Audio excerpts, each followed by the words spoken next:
District Number 8 Board of Education regular meeting. And I'm going to start with roll call. If we could start over with the student representative, please. Dan O'Connor, Heber. Caitlin Lacey Marlborough. Gene Wilson Marlborough. Rob Jotto Heber. Kathleen Lewin-Hebron. Scott Clear Marlborough. Sue Bradley Marlborough. Amy DiMatteo Hebron. Stephanie Bancroft Andover. Hibika Stanian, Andover. Dr. Judy Benson Clark Marlborough. Pat Law, Superintendent Region 8. Eva Gallup, Business Manager, Region 8. Karen Giovanotto, Board Clerk. You can stand and pledge allegiance. Oh, no, you want to go for yourself, please. Sure, Joe O'Connor Heber. Pledge allegiance To the flag of the United States of America and to the republic for which it stands, one nation, under God, indivisible, with liberty and justice for all.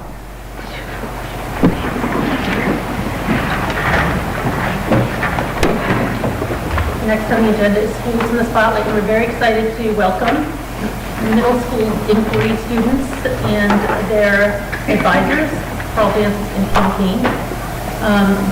Did you want to introduce them? Actually, I'm going to have Dr. Cerisi Okay, do the beautiful. introduction. Beautiful, thank you. And we actually have with us tonight Lois Donato, Kim Kane, Heidi Byrne, and Carl Jansen from the inquiry team, teachers. I'm pleased to present to you 4 students, 2 7th graders and 2 8th graders, Riley Panico, Kara Sullivan, and Dan Crosby. They're going to present their project that they just recently completed on homelessness, and I think you'll find it interesting.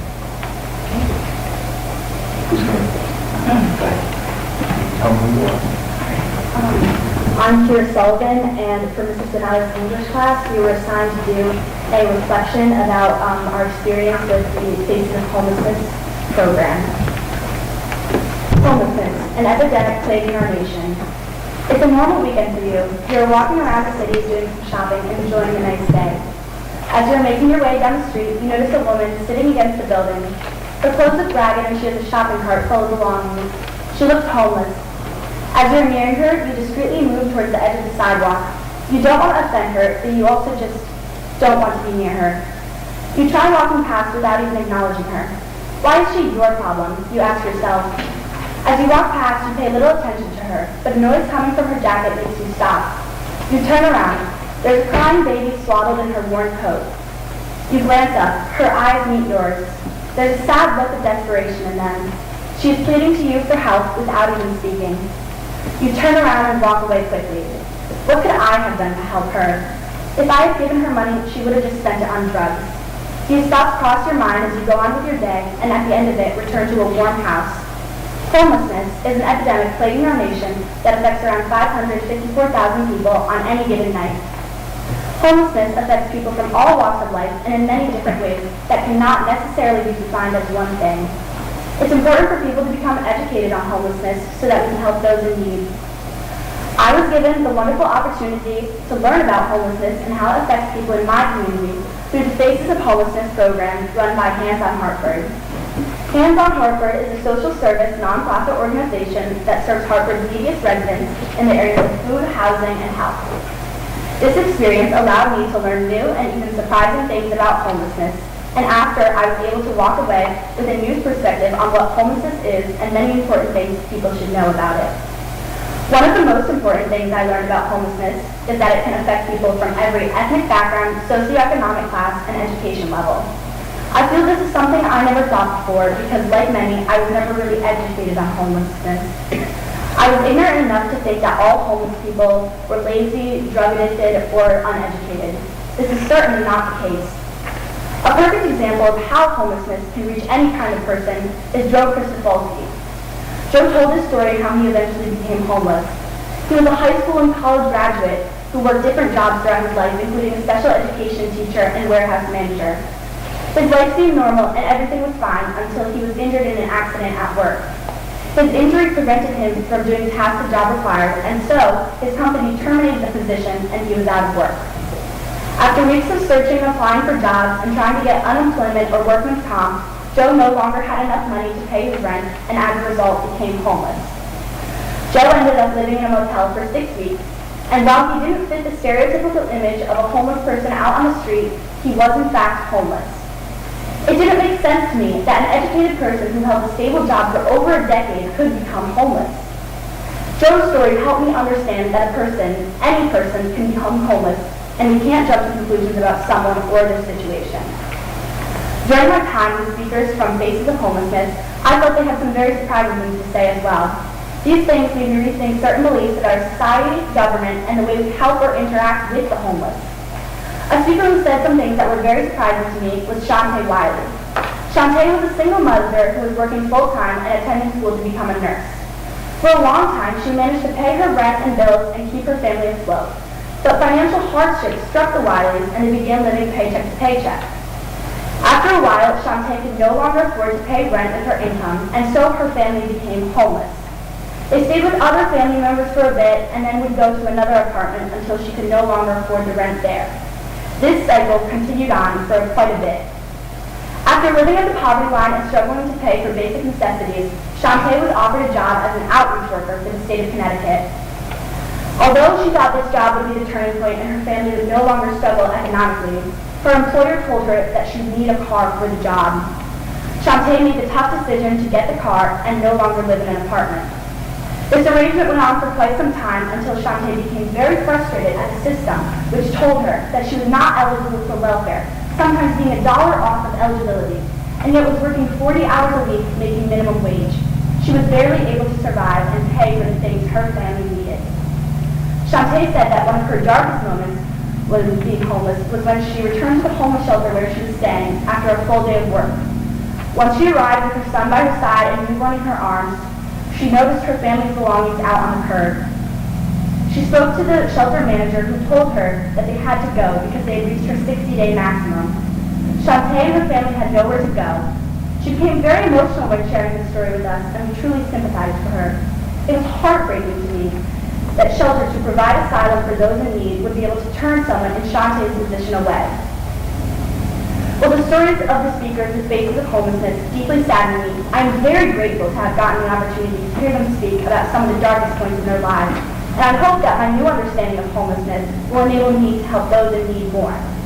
The biggest takeaway I hope to share from this experience is that homelessness, which is like so many across the nation, cannot be ended but can be combated. Those suffering from homelessness are not always drug addicts or lazy. They're good people who end up in poor situations, and these people deserve basic necessities like food, clothing, and shelter. While it's easy to walk by a homeless person on the street and act like they're not there, once you understand how much of an epidemic homelessness is, I hope you feel compelled to take action in any way possible. You can volunteer at a soup kitchen or shelter, hand out basic items like socks, toothbrushes, soap, and food to the homeless on the street, or you can even bring change to your community by speaking to a representative about current shelter and welfare arrangements. Just talking about the issue can help make a difference. Seeing the faces of the homeless and hearing their backstories truly touched me and made me want to take action, and I hope it had a similar impact on you too, because homelessness knows no bounds and can be felt by everyone. Thank you.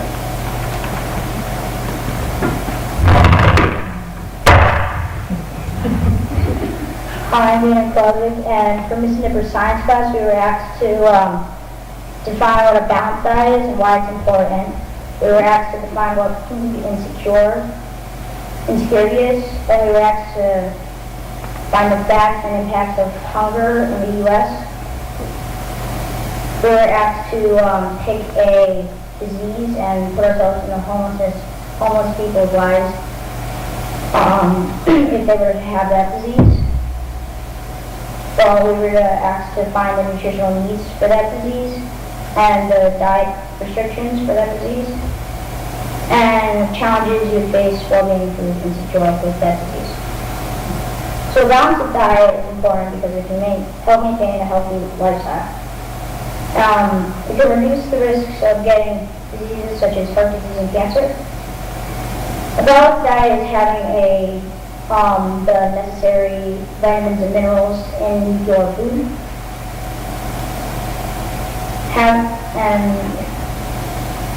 Food insecurity is defined as the inability to afford healthy foods that lead to good health. Food insecure people can get food from food banks, soup kitchens, and shelters, although not all food banks and soup kitchens can provide all healthy options.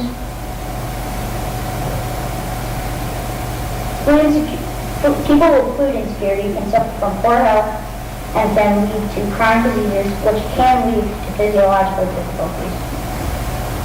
So these are just some facts about hunger in the U.S. and homelessness. 800,000 Americans are missing a paycheck in the U.S., which is family bonuses and can't afford food. 1 in 8 people in the U.S. struggle with hunger. 30 million in the U.S. face hunger. 12 million being children and nearly 5 million being seniors. So I chose the disease iron deficiency anemia. It's a condition in which blood lacks the healthy blood cells due to the lack of iron.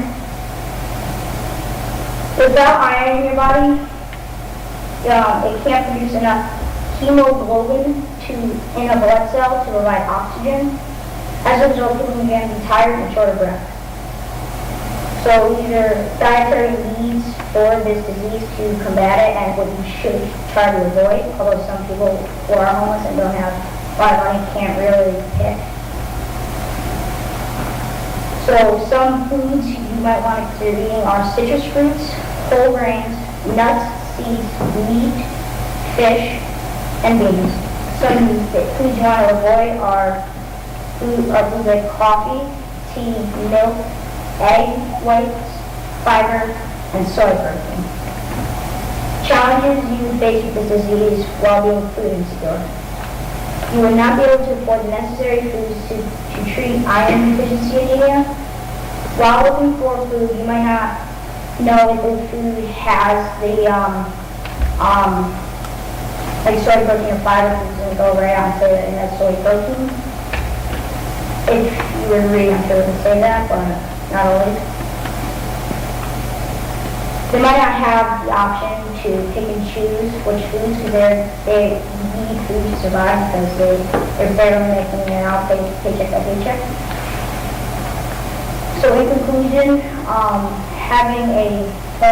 being homeless and having very low income is very hard to find healthy foods, and if you have a disease, it can make it even harder.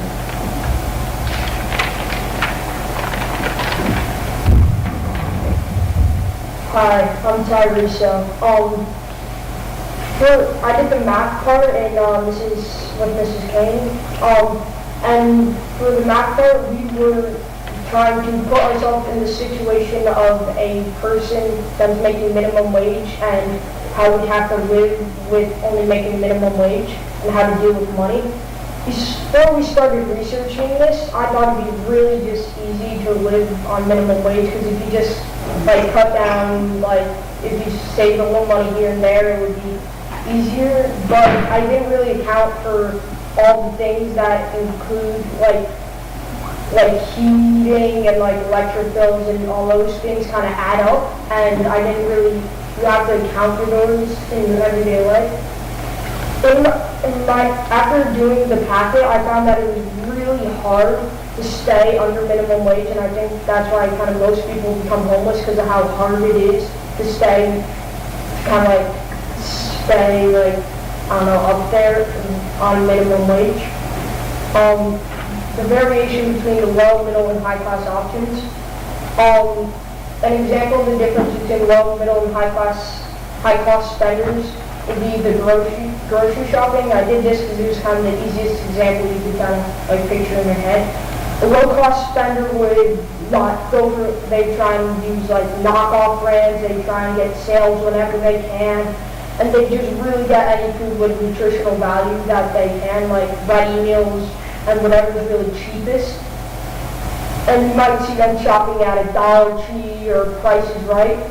And food stamps may be provided for these people, which is money from the government gives money to the homeless people so they can use to spend on groceries, and even that might not be enough. A middle class spender would buy more expensive stuff in the name brand area, they might get Minute Maid lemonade and Oreos and all that name brand stuff. But they'd still try and search for deals. They might buy in bulk, because if you buy in bulk, it'd be cheaper than probably buying how much you need. Because if you buy how much you need, if it's in bulk, it's probably going to be on sale, or you'll probably get a good deal on it. But if you buy singular, like, bottles of water, then it's going to be a lot more expensive. You might see these people stopping out like a local, or shopping at a local Stop and Shop or ShopRite, or any of those kind of like moderately expensive grocery stores. A high-cost spender would probably not really care what the food really costs, or they're just looking for that organic, natural, like grass-fed, like all that, like good. They want all the like fresh and natural stuff. So they really don't. They're not really gonna care how much it costs. They just want that natural stuff. And so they're likely to see them at like Whole Foods and they're just gonna keep kind of like buying what they kind of want and not really taking to consider what they need. And how my thinking has changed. If you do an after-school sport, if I were to do an after-school sport and I was living on minimum wage, it'd probably take away like a week or two of my earnings just to do an after-school sport. And you never really think about it. You're just like, oh, I'm going to an after-school sport for fun, but really, you have to pay for that stuff, and all these things add up. And like I said, in the beginning I thought it was easy. In the end, I figured out that it was really hard. And that, in conclusion, I think when a person is on a low income or minimum wage, they need to choose their needs over their wants, and they need to choose wisely. I'm Riley Canico, and I did the social studies part. For social studies, Mr. Jansen taught us about different myths and facts about homelessness. Some myths about homelessness was that people thought homeless people are very lazy and don't really want to work, but a statistic shows that about 44% of homeless people around the country did some type of paid work in the previous months. Another myth is that getting a job will keep someone out of homelessness. This is false because most jobs that pay minimum wage workers, they have to work between 70 to 170 hours a week in order to keep up and to maintain a budget to pay for those necessities. Another myth is homelessness is always related to mental illness. Only about 1 in 4 sheltered homeless people suffer from severe mental illness. Another common myth is that people associate homeless people with drugs and alcohol. Roughly 1/3 of sheltered homeless adults had chronic substance use. Another myth is that people think all homeless people live on the streets, which is not true. Over 70% of homeless people in America live in a shelter. Some facts I learned about homelessness. One is over 500,000 people are homeless.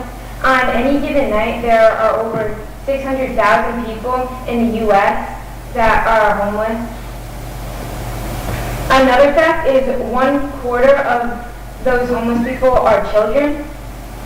There are also tens of thousands of veterans that are homeless. On any given night, there could be over 50,000 veterans homeless. Another fact was that domestic violence is a leading cause of homelessness among women. More than 90% of homeless women are victims of physical or sexual abuse and escaping the abuse is a main cause of homelessness. Another fact is many people are homeless because they can't afford rent. The lack of affordable housing is a primary cause of homelessness. These are just some of the facts and myths that we learned in social studies class.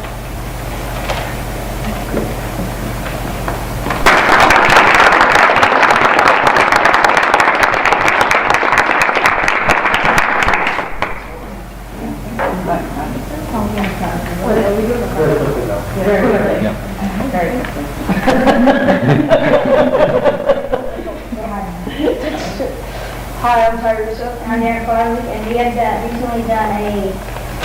been researching on a project to help the homelessness, to make their lives a little bit easier. What we had done is, on the basis of homelessness, came in to speak with us. When they shared their experience, we were really inspired when Ty asked a question on if they had like a map to show where shelters were. And when they replied no, we were really inspired to like try to help them create their own map. So we use a site called Google My Maps, and basically we outlined the city of Hartford. We searched up soup kitchens, shelters, and food banks in that area, and we pinpointed them on that map. And when we were making this, we thought we were gonna put a QR code on there so they could scan their phone with it. And when we thought of this, we were like, well, how many homeless people have phones? Well, a lot. A lot of homeless people have phones. I thought there was a lot less than, so there's 45% of homeless people have smartphones, and I was surprised because I thought it was less than 10%. Yeah, so we have a question. So we made a pamphlet to represent our website. We have a website that doesn't take too long to do. So this is kind of like a representation of our website. The front page is just our cover. If you from the front page, you'll see our mission. So since I run middle school or out of school, we have since we're on in-court team, we have a class called Genius Hour, and we're given the opportunity to work on a project of our choice for a whole period. And we thought it would be really nice to help the homeless, and we think that this map could help the homeless in many ways, especially finding shelters, food banks, and soup kitchens. On the left is our team. We had to call all these places and make sure they would allow us to put their location on our map, and then in the center we have our map, and these are all the locations on our website. You'd be able to click on one of the locations, and you'd be able to you can pull up their phone number.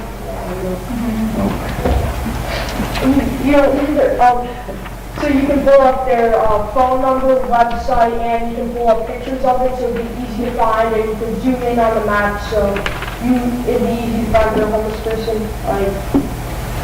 So if you wanted to go to House of Bread, you could pull up what they are, where they are, their location, their address, and phone number, and then you can zoom in if you want to figure out where all these locations are. You can zoom in on them.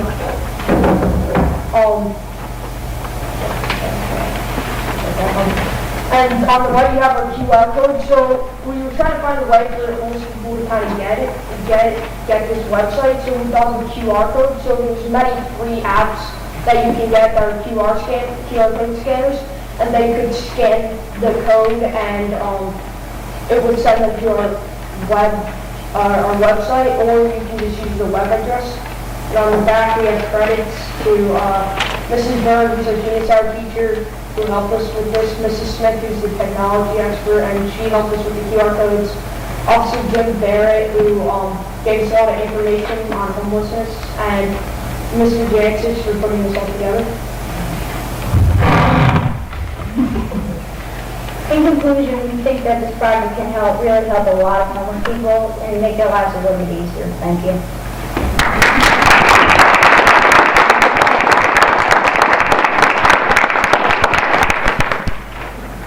Does anybody have any questions? Any comments? I have one comment.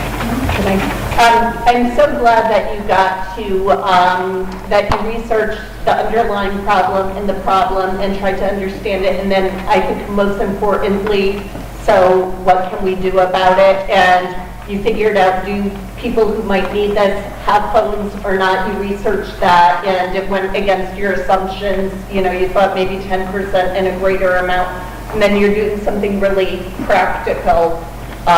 So thank you so much, and I guess my thought would be to continue this work. of finding solutions for this. Thank you so much. It's wonderful. You guys did a wonderful job. Thank you. Thank you to the families too.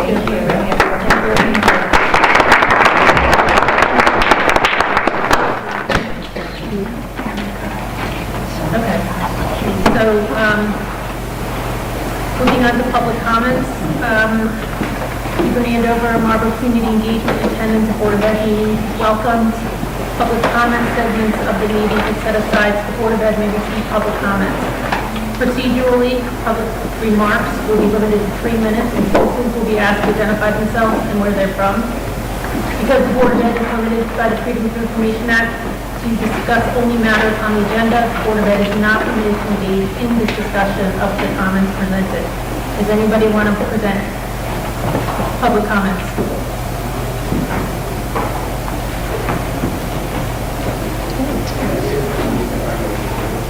Hi, Lynn Colonna, Hampton, Connecticut, also president of Sports Boosters. Just like to remind the board, we had a meeting for the parent advisory group back in the fall. We had a large contingent of parents come out with the problems that we've had for the fields, especially the competition fields and games. And I would just like to ask that, if there's a way that some of these excess surplus funds could be set aside for lighting and field, turf field in the future, that would be great. I'd also like to remind the board of the increases in the pay-to-play that the parents have had to come out of pocket for. And again, if we could set aside or create a non-recurring fund for the benefit of lights and turf, that'd be great. I checked with the lighting manufacturer just last week, and the technology has come even further, and the costs have gone down. They need less fixtures for the same amount of lighting. So I have not received an updated quote yet, but he's putting that together. And they do have a lot of finance options as well. So that field, I know there's some other things being talked about. We talked about the weight room, and there's a need for air conditioning in the weight room, which I agree with. That would serve a very small percentage of the student body. That competition field holds just about all the sports can use it, as well as gym classes and field days. So you're talking close to 100% of the student body, as well as middle school students, can use that competition field if it was available year-round. So I just ask that you keep that in mind in making the decisions with the excess funds, and appreciate all your work. Thank you. Anyone else? Public comments?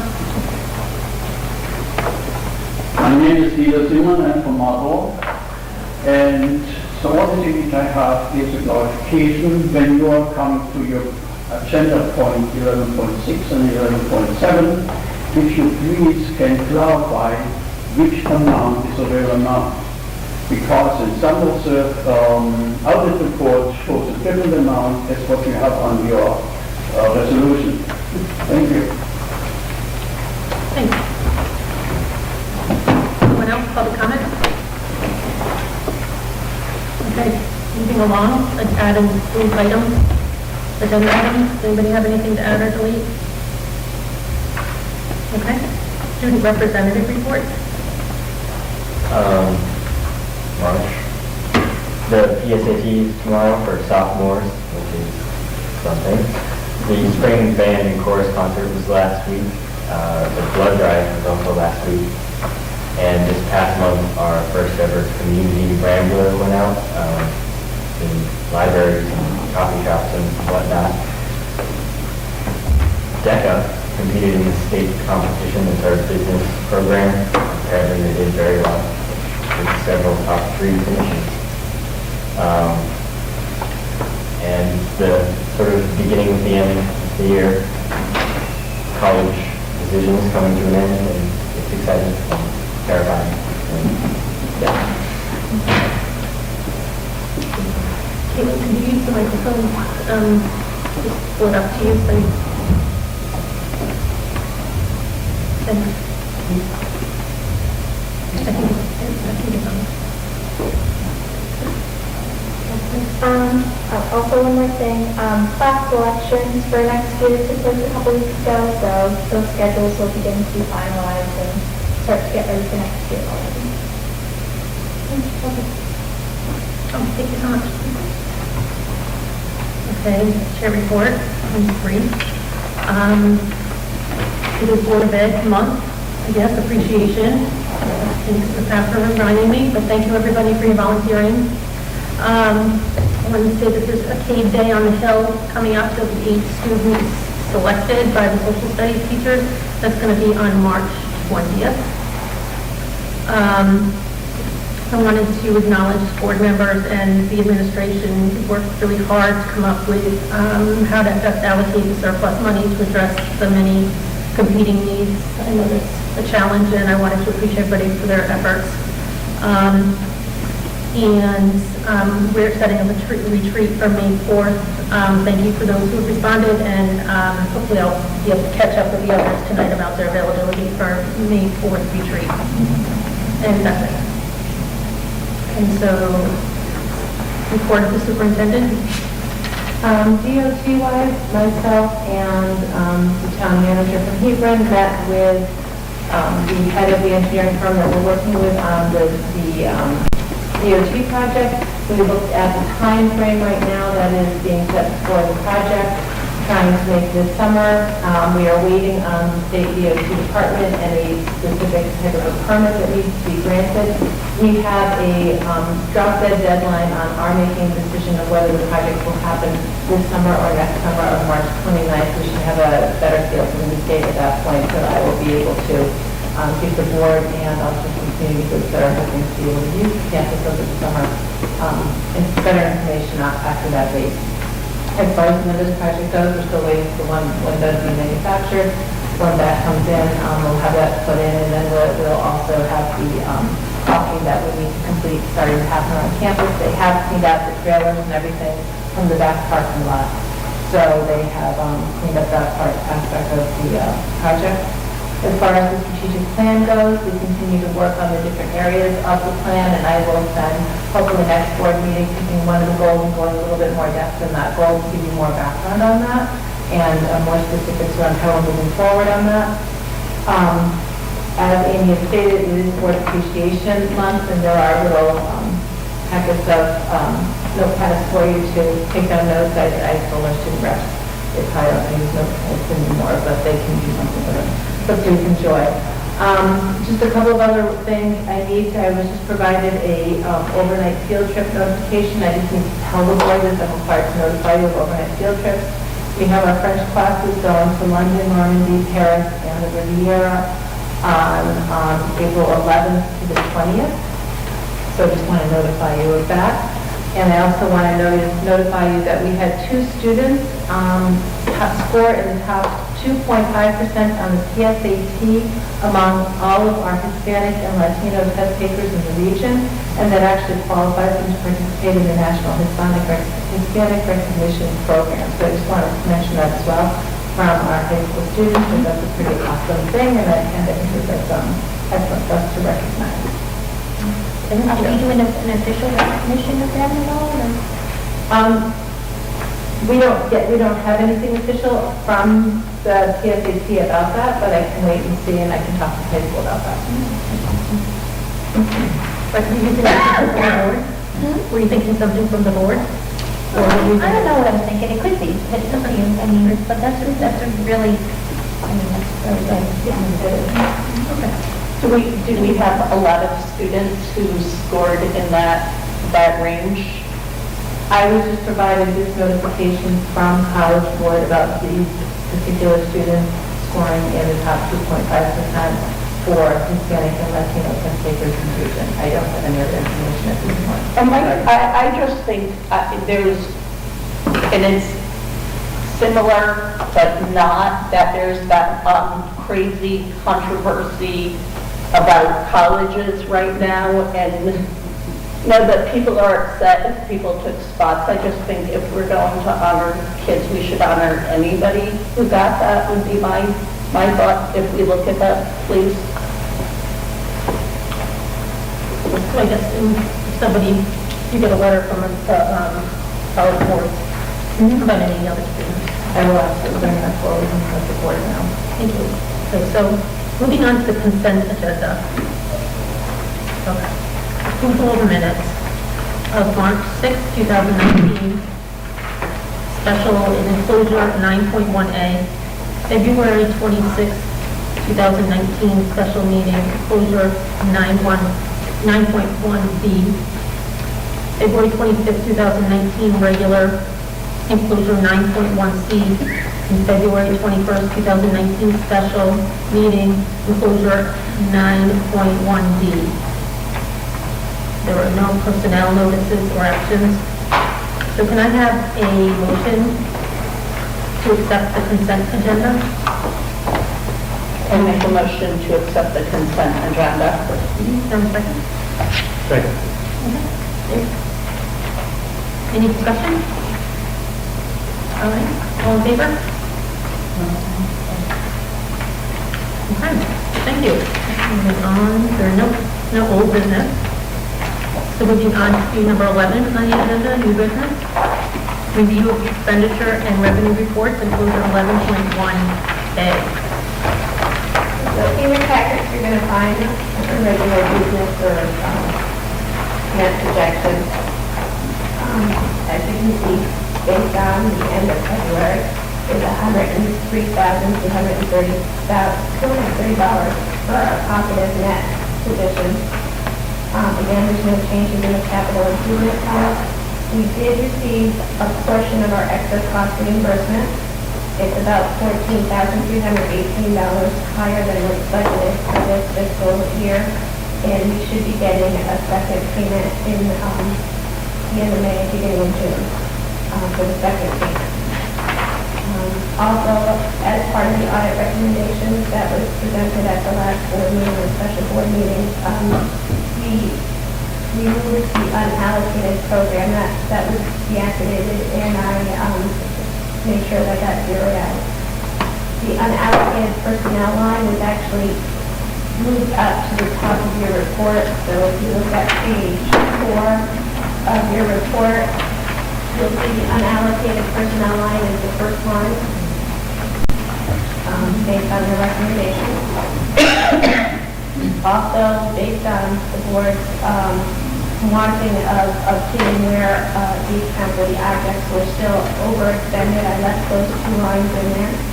But all the transfers were done to ensure that the lines, the objects no longer over-expected. Sorry. And as part of this packet, we also have the transfers for, excuse me. Sorry.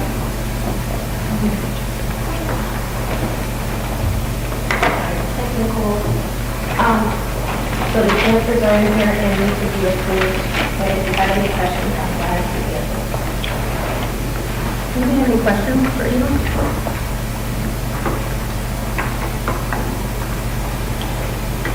No? Eva? All right. Mr. On the phone still? Yes. So we need a motion that the Board of Ed accept the budget transfers as presented. So that's, Someone. The second. okay. So any discussion about the transfers? Anyone? Okay. All right, all in favor? Any opposed? Okay, thanks, Bill. Okay. 11.2, discussion and possible action regarding the reconfiguration of the guidance positions at RHAM Middle School for the remainder of the 2018-2019 year, enclosure 11.2. So as you know, in the budget for the 1920 school year, we are adding back the 1.0 guidance counselor considering the cuts we made from last year and the programming needs in the district. So this year at the middle school, we do have a guidance counselor who has been out on leave for the majority of the year. We've had somebody in full-time taking that position over. The guidance counselor who is out on leave is scheduled to come back at the beginning of April. Given the fact that we know we have a lot of needs at the middle school right now in order to address students that are dealing with a variety of issues, whether it's academic issues or social emotional types of issues, my recommendation is that the long-term sub-counselor that has been here all year continue through the end of the year, holding on to the caseload that the person has. The returning guidance counselor, who is our normal full-time guidance counselor in the district, continue to work here as well with her. The person who's been subbing will continue to have all of her caseloads. The person who's coming back will address the additional needs that we're having down in the middle school, do extra counseling, different types of groups, and meeting the needs of students so that we are better covering those needs down at the middle school. So it also then allow us to deal with the split position right now between the middle school and high school, and allow the high school split person to be back with the high school for the end of the year to be able to address more of those counseling needs that are up at the high school. So if we bring back the person that is on their long-term leave and keep her here, as well as the sub that's been here all year, it would cost us an additional $12,679 if the long-term sub, if the person coming back was taking the insurance, or the long-term substitute wants to take the insurance or not, and we don't know that. So it could be as little as $11,398 or as much as $12,679 for the remainder of the year in order to better cover the needs of our students both at the middle school and high school. Any questions? We offer insurance for long-term subs. So we don't. So the long-term sub, because she would be now remaining here for the rest of the year as a guidance counselor, we would have to offer her insurance.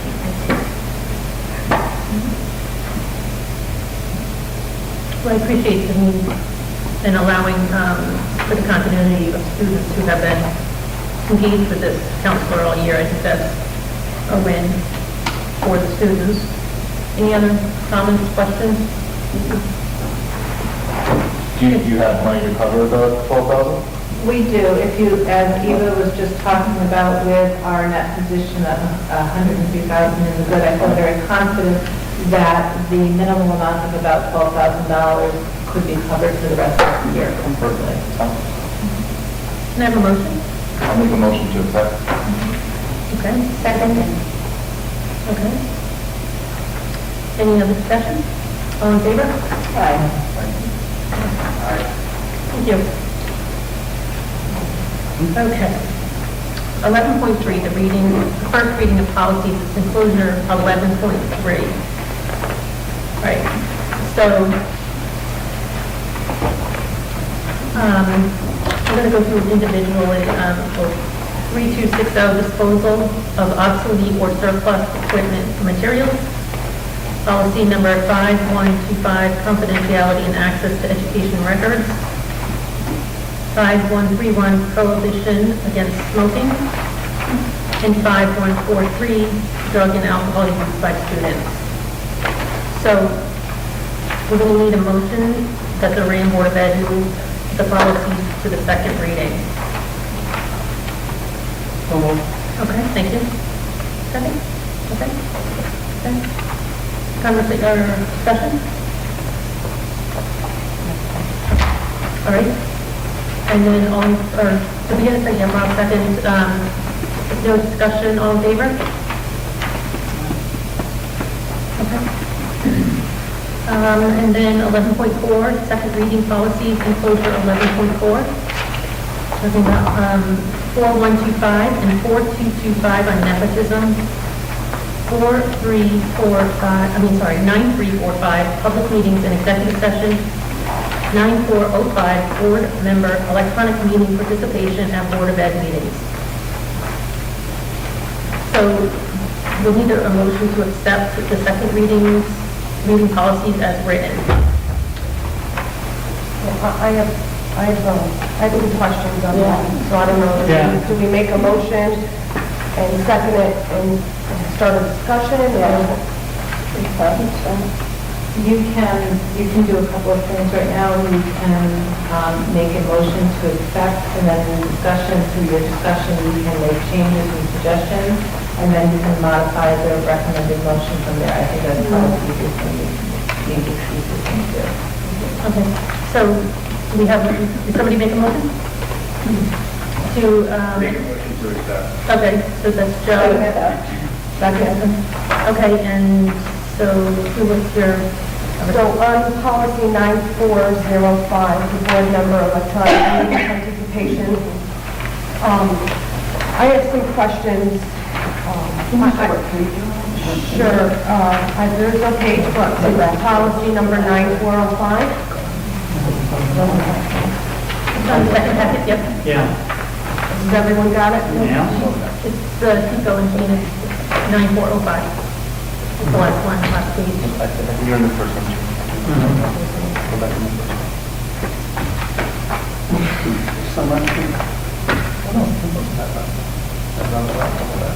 Yeah, it's the last page, should be the last, yeah, that's it. Okay.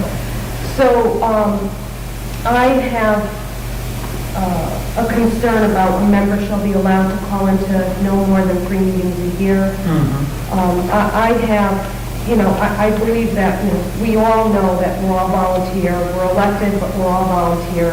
We all have jobs that require us to travel for work sometimes, or even we go on vacation and we still want to participate in a meeting on vacation. So in my opinion, I don't see the need for a cap, because I think that this is a huge benefit.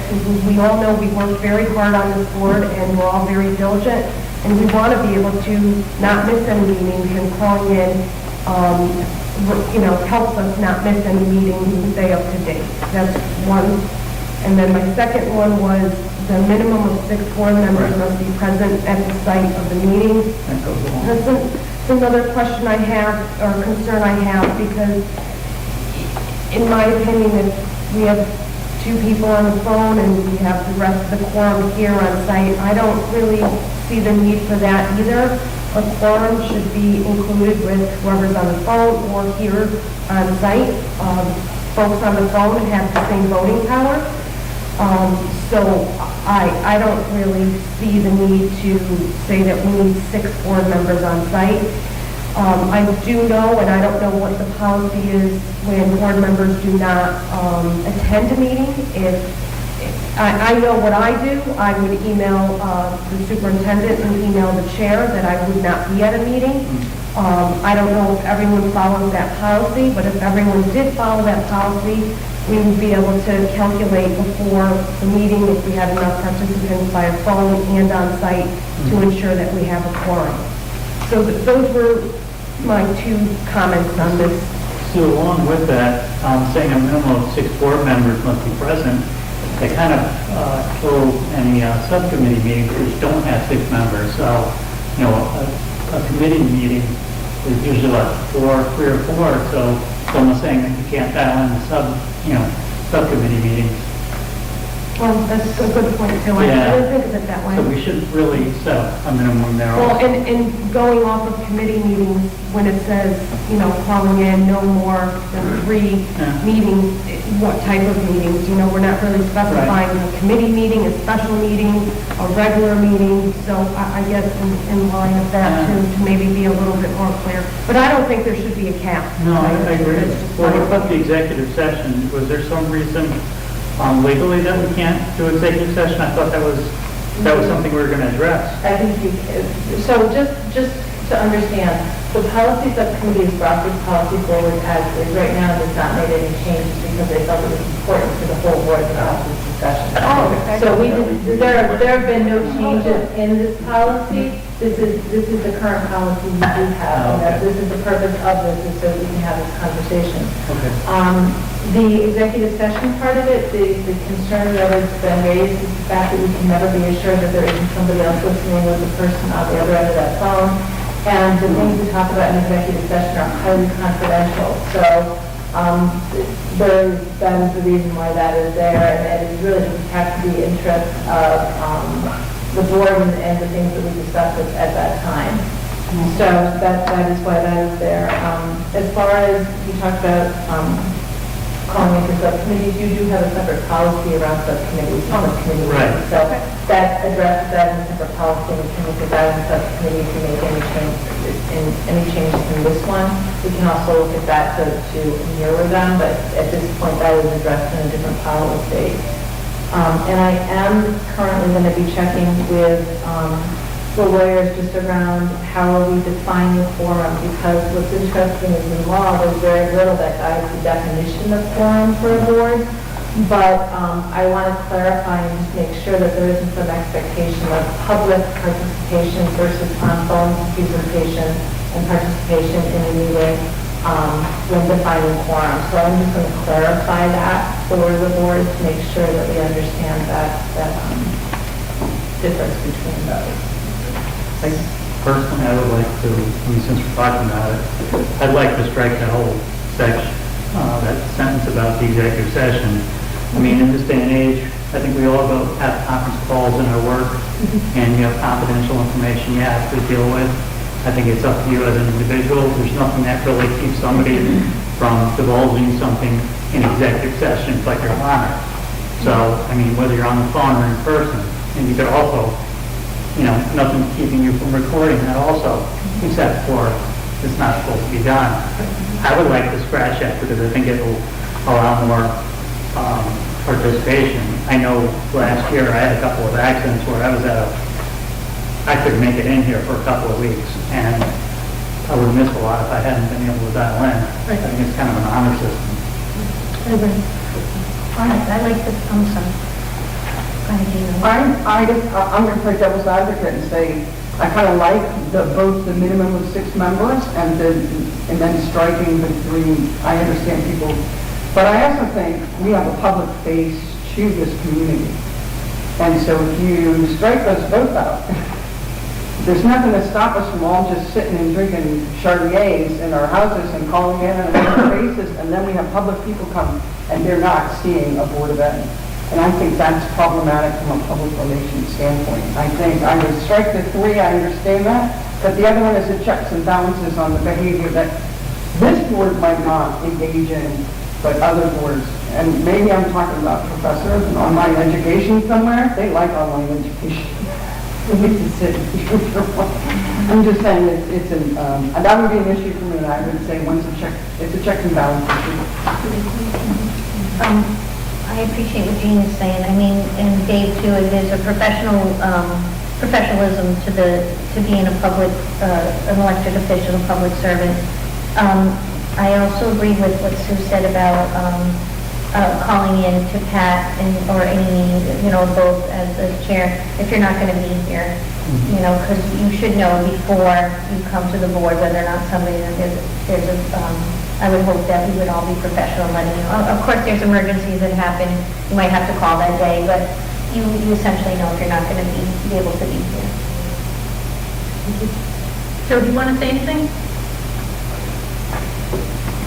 Sure. I agree with all the members, their discussion and their points. I think we should send this back to policy with the comments that were given tonight this evening.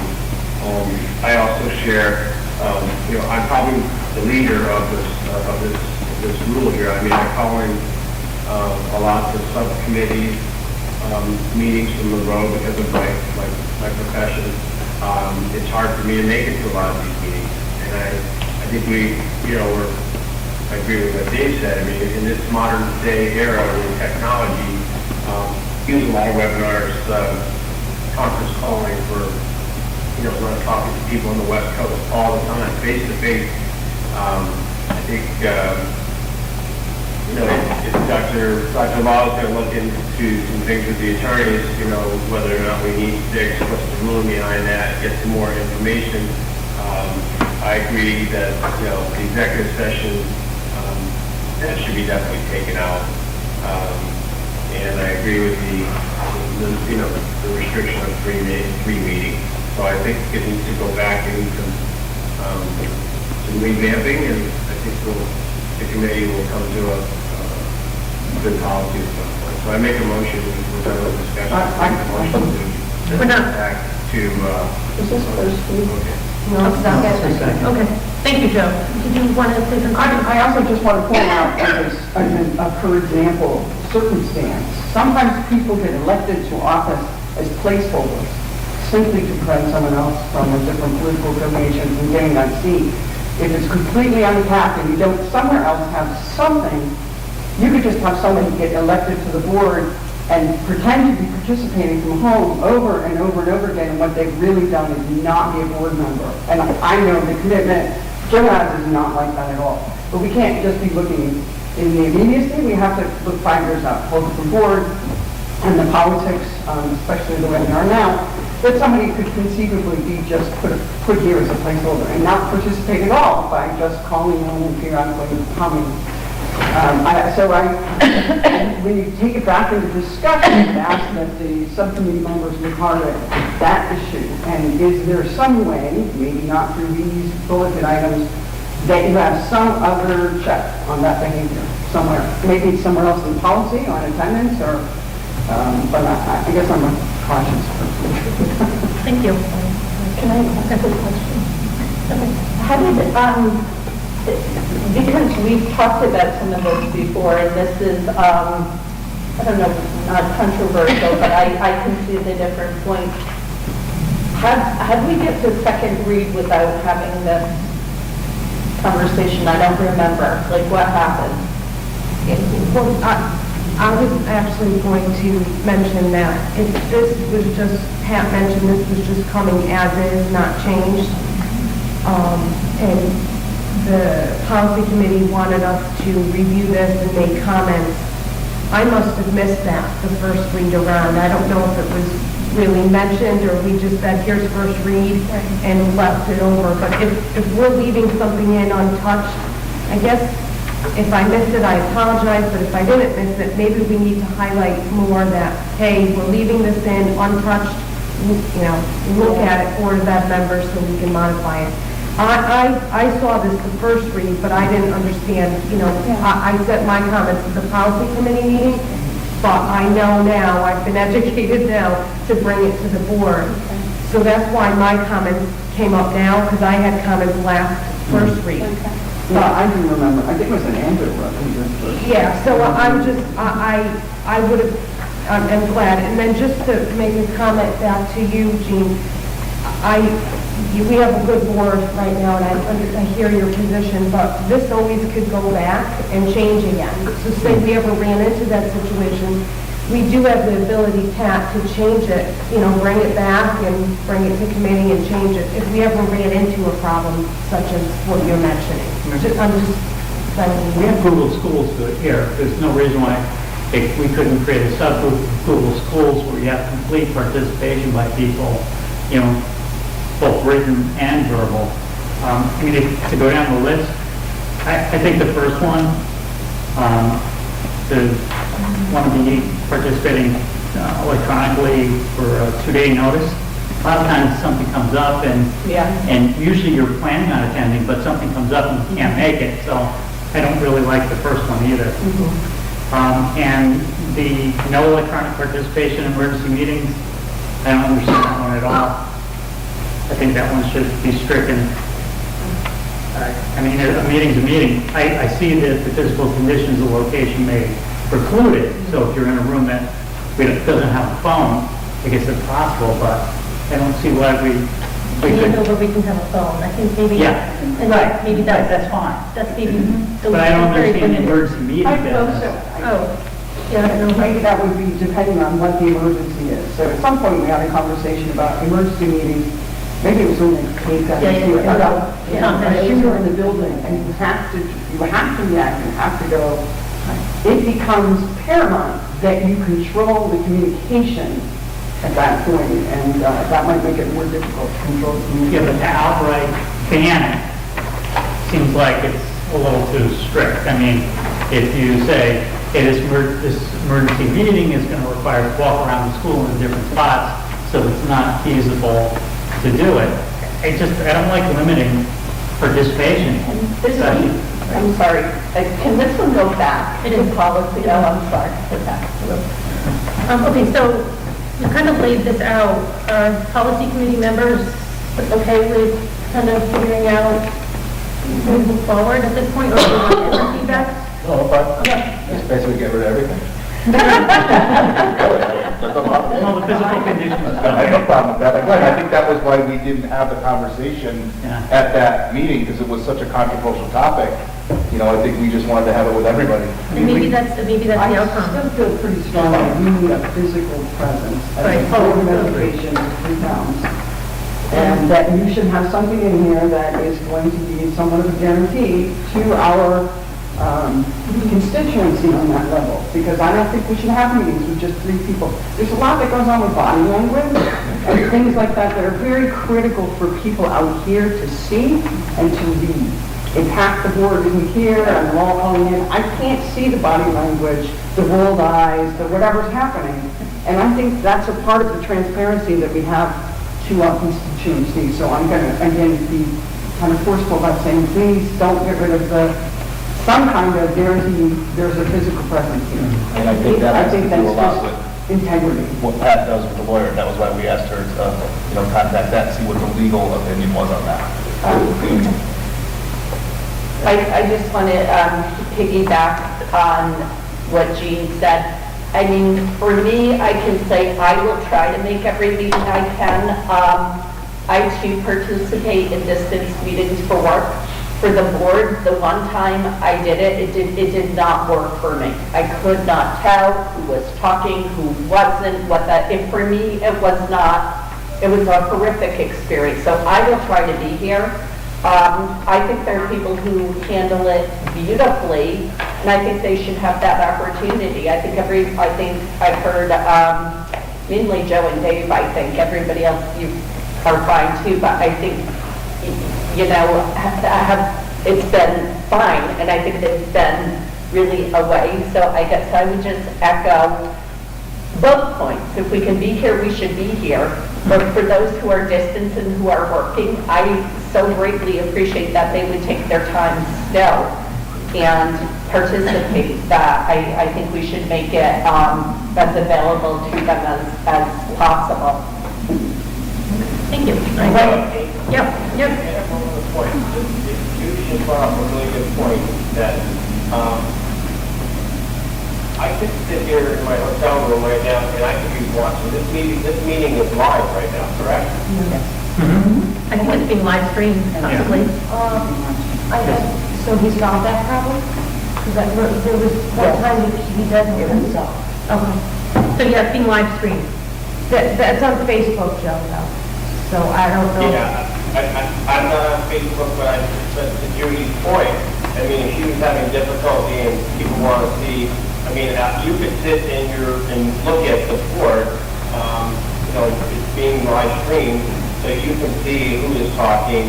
I was trying to do that, but if it's only on Facebook, is Facebook our only gateway to having, to do this? Because I don't have a Facebook page. So is there another way that the technology department can, is that a different option for people who work on it? There's lots of other, Yeah, why is another community channel? It is supposed to Well, it is. channel. After. but that's recorded. Well, maybe we can take that up separately, but point taken, Joe. Yeah. Yeah, that's a good point, and I would also like to see that, I mean, you can view the room, you can see who's talking, so just you should look into that as well. Thank you. One last comment in support of having a minimum physical is it's also about our growth as a group and a community, and I also work, I did an entire migration to the cloud through spring, and we did it all through conference calling, but that's work, this isn't work. And we also have a collection of individuals that need to come together who don't know each other necessarily and have every 2 years swap outs. I think the physical presence is an important piece of the group coming together.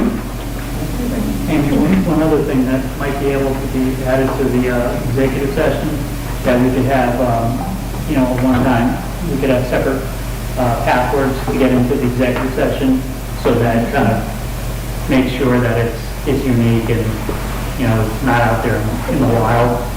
I've been working from home for over 10 years with IBM. They were one of the pioneers, and the company that I worked for before, the Hartford, was very hesitant about it. They saw how well it worked, and they rolled it out to their employees who are saving, millions of dollars. It's kind of the future. I agree with a lot of the points about, be visible, but I just don't want to limit people, especially like Joe.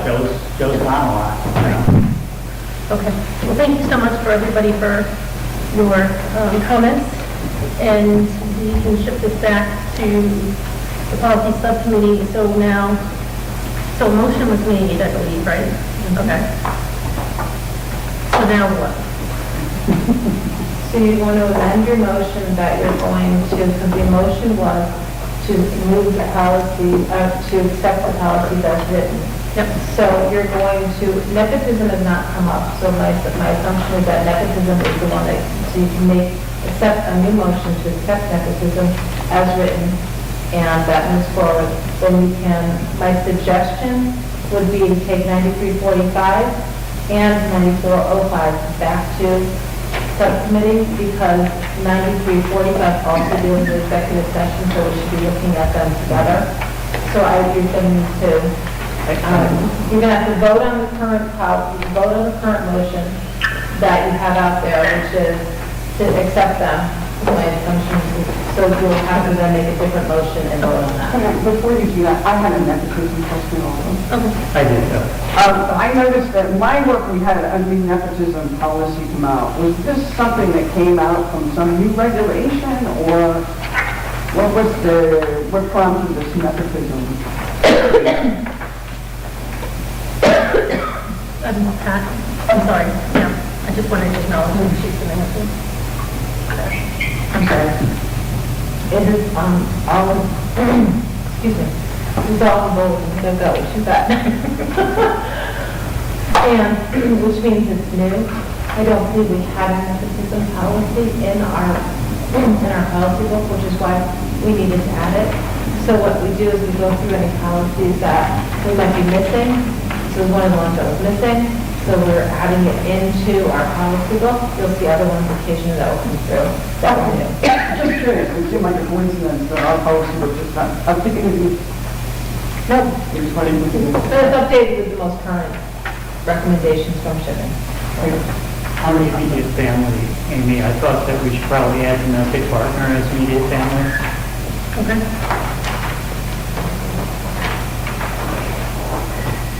Right, so, do we just want to change that, or do we want to send it back to the policy committee?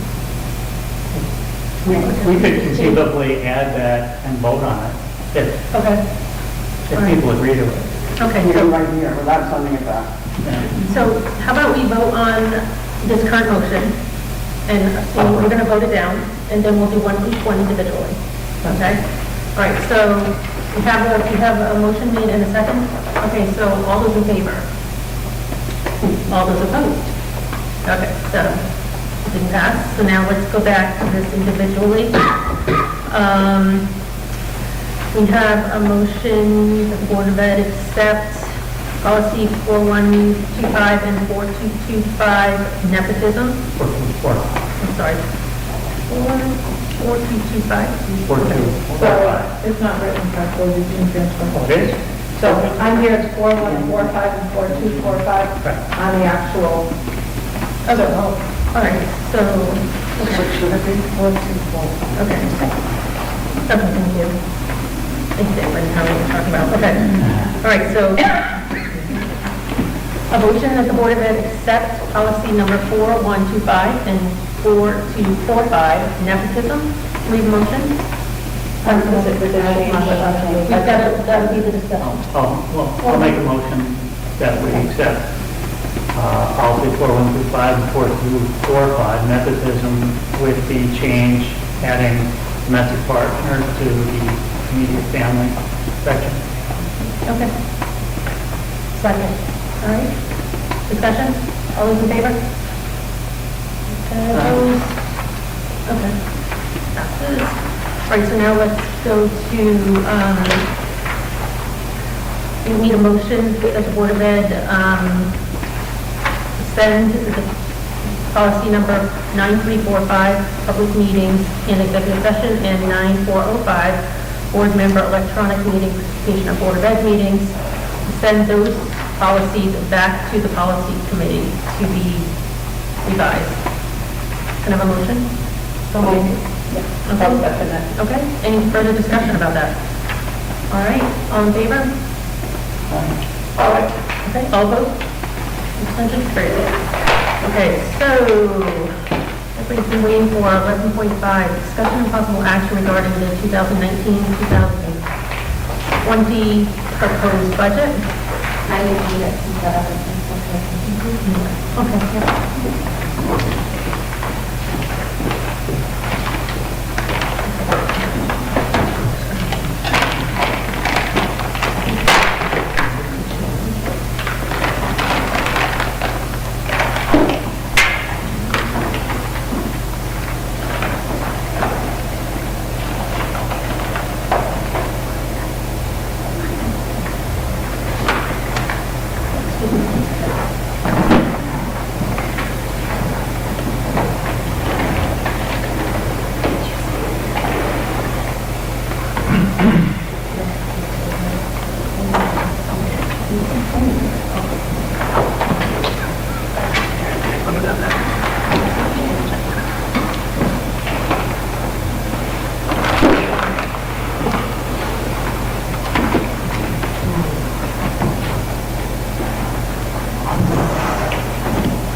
Okay. So I have a little bit of information to share with the board, just some changes, information, and updates regarding the operational budget. I did share this information in the packet. So one of the first questions I want to share with you is that I've got some questions and asking for some. Could you just turn up one light, maybe one? I'm sorry, it's very blurry, thank you. So, yeah, that's a little bit Thank you. Some clarifications and more information around the door monitors, their position, and some changes that were actually, that have been made. So, in particular, I talked about the fact that the concern that I have at 3:30, our building becomes unlocked, and there is nobody monitoring who is just coming into the building. So anyone at any time can walk into the building. My solution is that I want the doors locked down in the building 24/7. And that would mean that we need to then somehow figure out how do we get people into the building when there are events going on.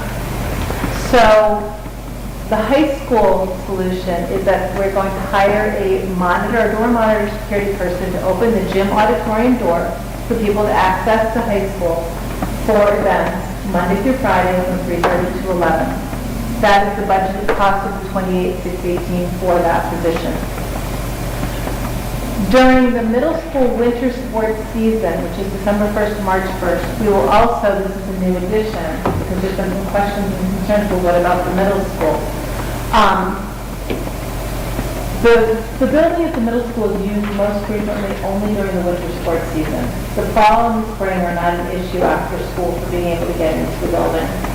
But during the winter sports season, we would have somebody that would be able to answer the door down there from 3:30 to 6, which is the time frame that it would be used by RHAM Athletics, not outside groups. Outside groups students take care of monitoring the doors themselves, like I said in a minute.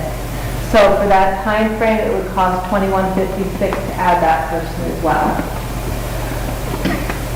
The key component to both of these positions is these people are simply opening the door and letting people come in the building when they say what event they're going to. They are not monitoring the hallways. They are not walking around to see where people are going. They are simply making sure that we can keep the building locked and safe, but allow access to the building for the events that happen.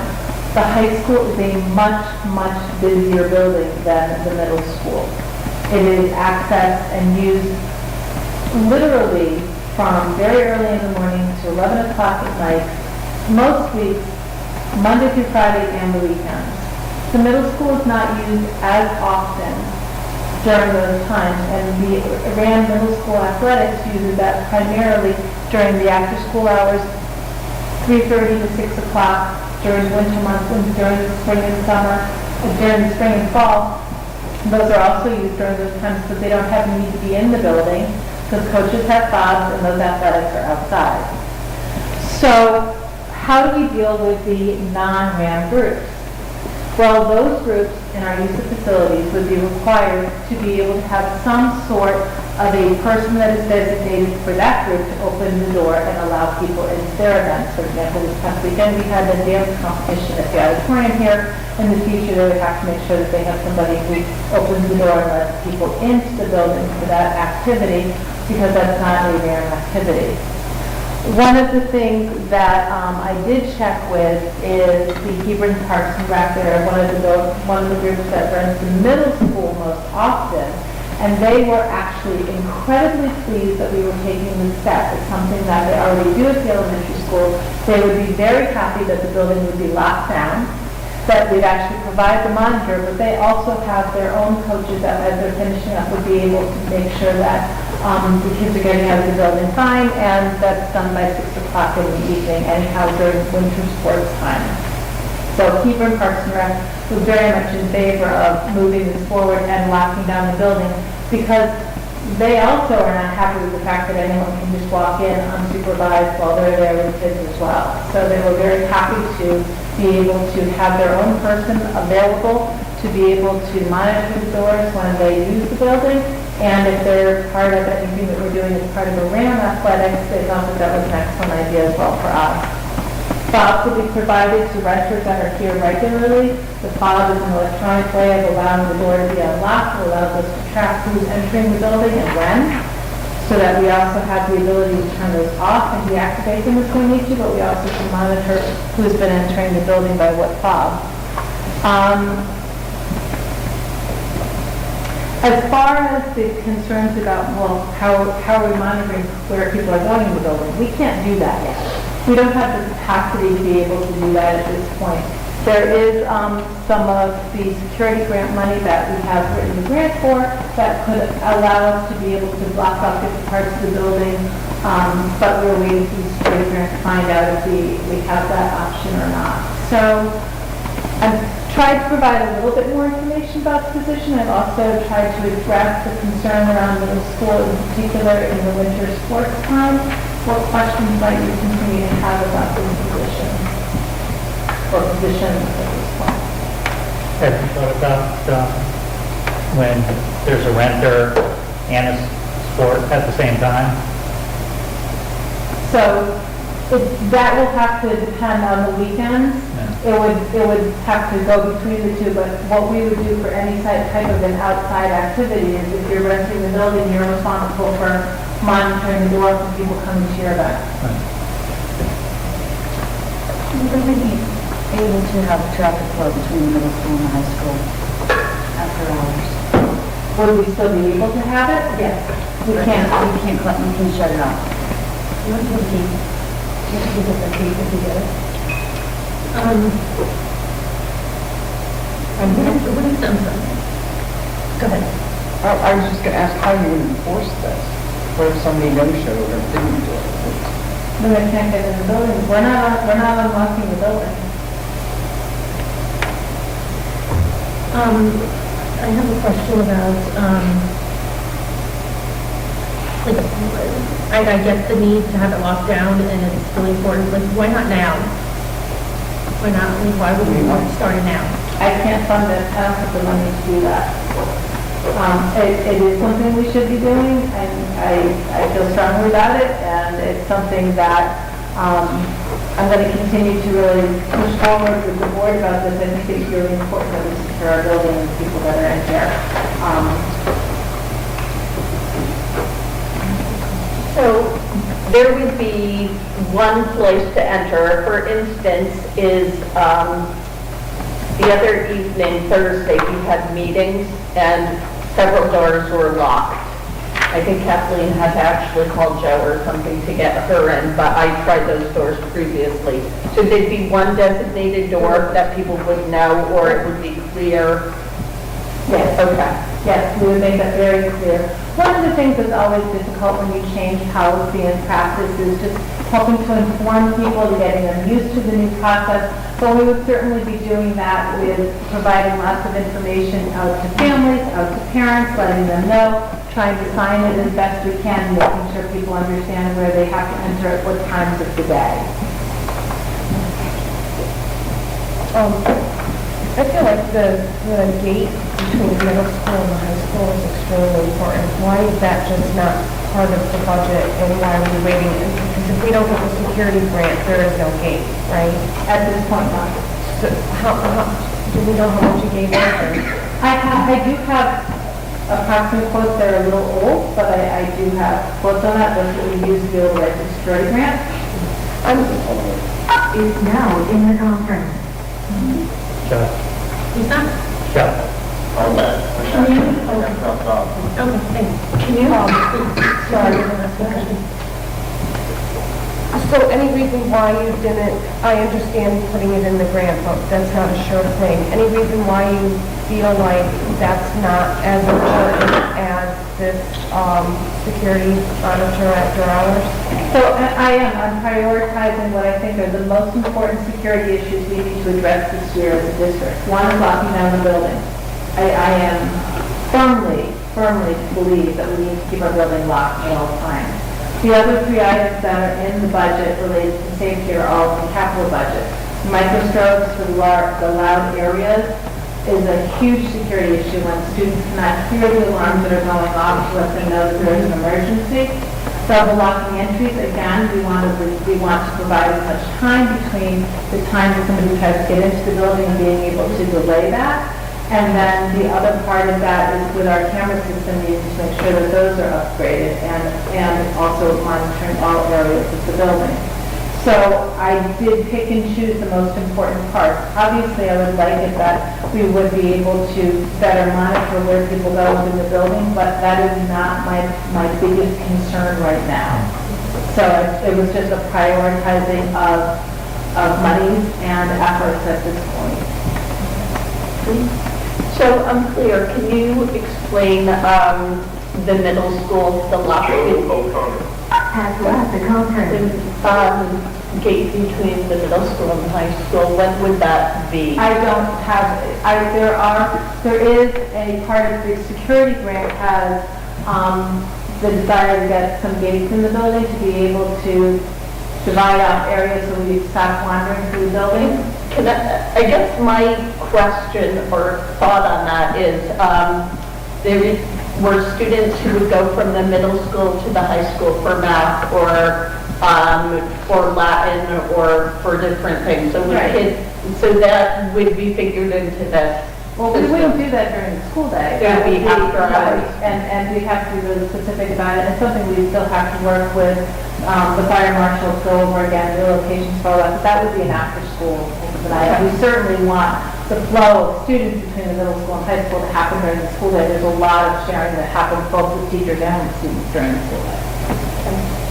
Is the person going to be trained in anything specific? I mean, just sitting there and letting people in, especially if you don't know who's supposed to come in. We certainly will setting expectations that every time the person will have a list of what are the events that would be happening after school. They simply ask somebody what events they're here for, just check that that's an event that's happening, help to give direction if they're looking for where to get to. But there's no way to per se know if somebody's really here for the dance thing or the basketball game or whatever. But it's at least a way to have stops and checks, and again, not allowing anybody right now. I don't know how many people could have possibly just walked into the building. We have absolutely no idea. I don't think anybody would disagree with you that security is important. I would just want to make sure, you know, like I hope we get the security grant, because I think we need the gates in some way. Even at Hebronell, if we go there for basketball, there, you know, all the doors are, you can't get beyond the two gyms, you know, in the back, you know, near the band room, wherever. You can't walk around the building. This building's so big, I don't know how you block people off. The middle school is easier. We can lock it down. We did this past weekend for the Maple Fest that was down there. We can lock the doors that are right past the main entrance doors. There's doors that lead up. We can lock those. So that's an easier building to lock down. We've got high school sports events on the weekend nights. Would you be paying somebody extra to let some people in? How would that work? I would need to work with the athletics department, but we would be, Chaperones, maybe chaperones. yes, we'd be looking to try to work that through with that department rather than needing to pay for that. Joe, did you want to say something? Yeah, I have a couple of questions. Okay. So, my first question is the position that Pat's proposing, is this a 12-month position, or is it just only for the school year, June 30th? School year. School year. School year. Yes. So there's summer months that we have, or summer programs that are like Parks and Rec or other entities. My understanding is that group of people would have to have their own fob and their own person. Yes. And who would they be coordinating with during the summer months to, somebody in administration? How does that work? I mean, as far as when they're going to be coming into the building, what's the notification process on that? Well, right now we do that through use of facilities is dealt with in the two main offices, and then it goes to the facilities department who helps to oversee all of that. We already give some groups right now fobs and work with them as it is right now, so we just continue that process. Can you hear her okay? I can, yeah. Okay. It would be helpful, at least for me, to know what other districts are doing with this situation. Obviously we have nothing in place. I'm sure other districts have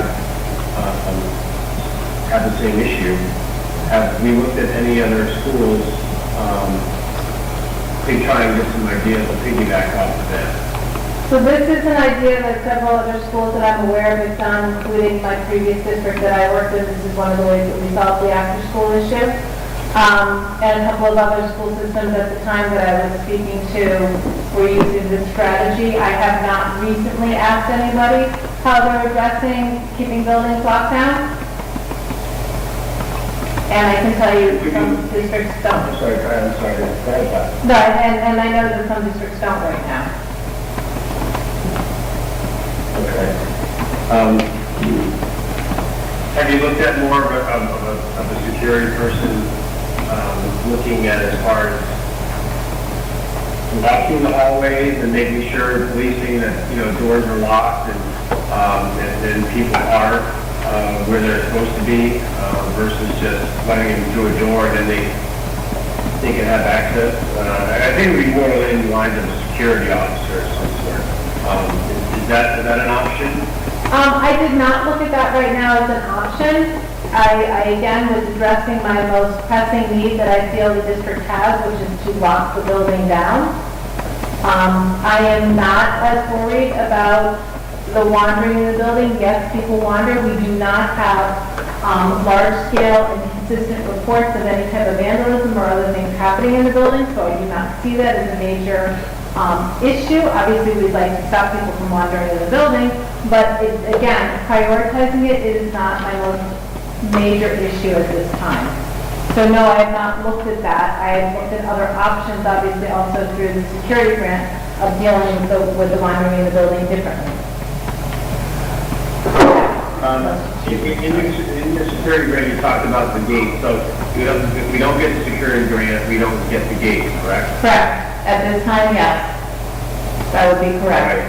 Right. How much, could we get a price on the gate? How much does each gate cost, for the installation and for the gate itself? That's what was in the security grant. I could look at that and tell you. I'm sorry. That's what was in the security grant. That amount is in the security grant. And I could look it up. My computer. I have it. I mean, I'll come back to that question while I'm looking that up. My other question is, just how briefly about the security after school with the classrooms. One of my concerns is that once the teacher leaves the classroom, that kids can go back in there, or anybody can go back in there and do different things, vandalize, whatever, write different things on the wall. What is the current protocol for locking classrooms? Is there one? Yes, there is. When teachers are not in their classroom, the classroom doors will be closed and locked. We currently, if you remember last year, in order to help with also the lockdown process, we bought the magnet strips for all the doors in the building, so the doors always remain in the locked position. Should an emergency happen, they pull the magnet strip out and the door automatically is locked. The expectation, like I said, is that classroom doors are locked when teachers are not in them. So at the end of the day, when they're not here, their classroom doors should be locked. As well as all the other doors in the building, not just classrooms. Okay, those are the questions. I'll try to get the meeting through past thing here, so. You just have to get to the spreadsheet part of the security grant. It's not, I don't think it's in the narrative. I think the spreadsheet part might give it to you, but it could be in the narrative as well. I'll look in a minute. Any other questions? There's one on there, I got one. Do you have any plan for if one of these people are absent, like do we have any kind of substitute? We would have to look for a substitute person for that day, because it would be a non-certified person, so we'd do the same thing. We always Just like call someone on your sub list? Okay. No, I just have a comment, kind of piggybacking on Joe. I'm at a lot of schools for a lot of reasons, and especially the bigger schools and high schools, it's very nice when there's a person there, just because they can help you, direct you, they can assess whether you have proper business there, or it might be expensive, and I don't know if it's practical, but it I think is a very nice option. Well, I think this person will certainly be the ability to be able to talk with people, direct people, check why they're here. Right. They'll be obviously checking that off as well. Yeah. So hopefully they'd be able to do a big part of that, as you talked about. Yeah. It's related to a comment I think that Stephanie made before, and Joe might have alluded to a little bit too. I'm a huge fan of really any way that you can increase security at the school, especially in today's environment, is a good thing. I'm just, it's billed as a door monitor, and I'm just wondering if you're going to have a person there and controlling access, what the difference would be. Again, I don't know if it was Joe or Stephanie who said it, the difference between monitoring and the next level, which is some form of security, because it's better than nothing, absolutely, to have a human being there asking a question or whatever else, but I'm just curious. That door gets swamped, there's people coming in, there's a big group of people, or simply somebody who's got bad intent. You're walking in, you see a bunch of basketball uniforms, you say, I'm here to go to the basketball game, and you're inside. So just the difference between monitoring and actual some degree of a security officer. And I think unfortunately, whether it's a monitor or a security officer, that scenario you just stated could happen. I can walk in and simply, I'm just going to the basketball game. I think part of what we have to realize is that we're not going to stop everything, but we're going to certainly do our best to prevent it and to be able to put as much safeguards in place as we can. We're all going to have to be very clear that we have to engage in being aware of what's happening around us. We have to make sure that we know how to call for help when we need it. We need to know where our safety measures are, whether you're here just for an event or just working in the building. So I do think, I hear exactly what you're saying, but I'm not so sure we can prevent all of those things, but I do know that I can prevent somebody from walking into the building whenever they want to without even being seen necessarily. So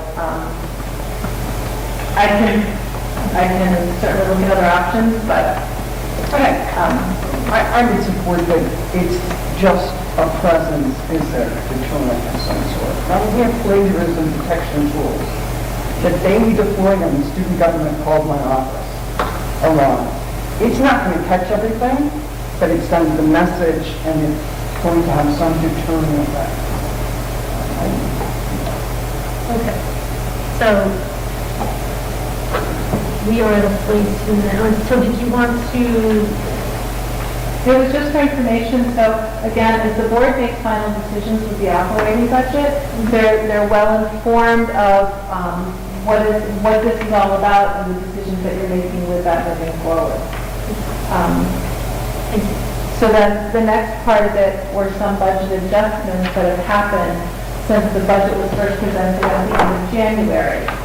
We've had a variety of budget adjustments that we've made for a variety of reasons. I'd like to run through them with you so you understand.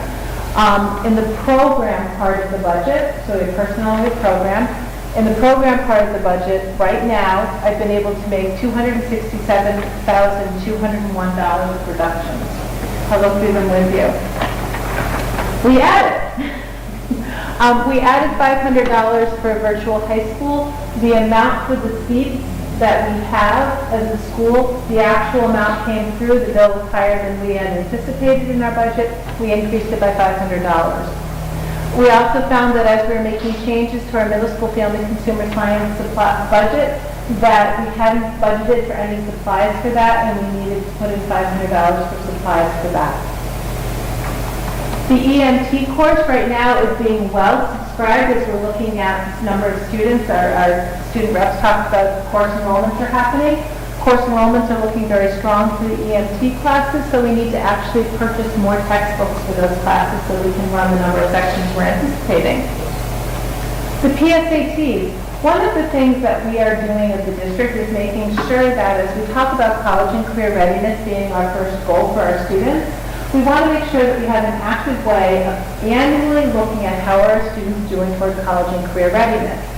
Our school goals talk about wanting to increase our SAT scores. So the PSATs allow students to practice the test, get personalized feedback every single time they take the test through having a Khan Academy class course that's actually made for them based on their scores, gets them familiar with the test and actually helps to increase their knowledge base with the test and the information, but it also provides us as a school valuable information around how our students are doing with college and career readiness.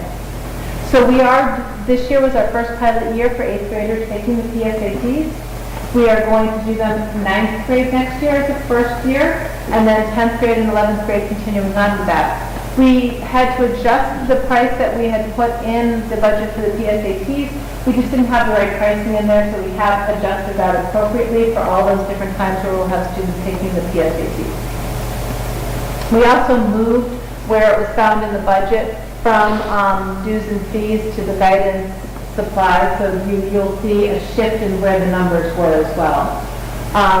Hilltop Securities.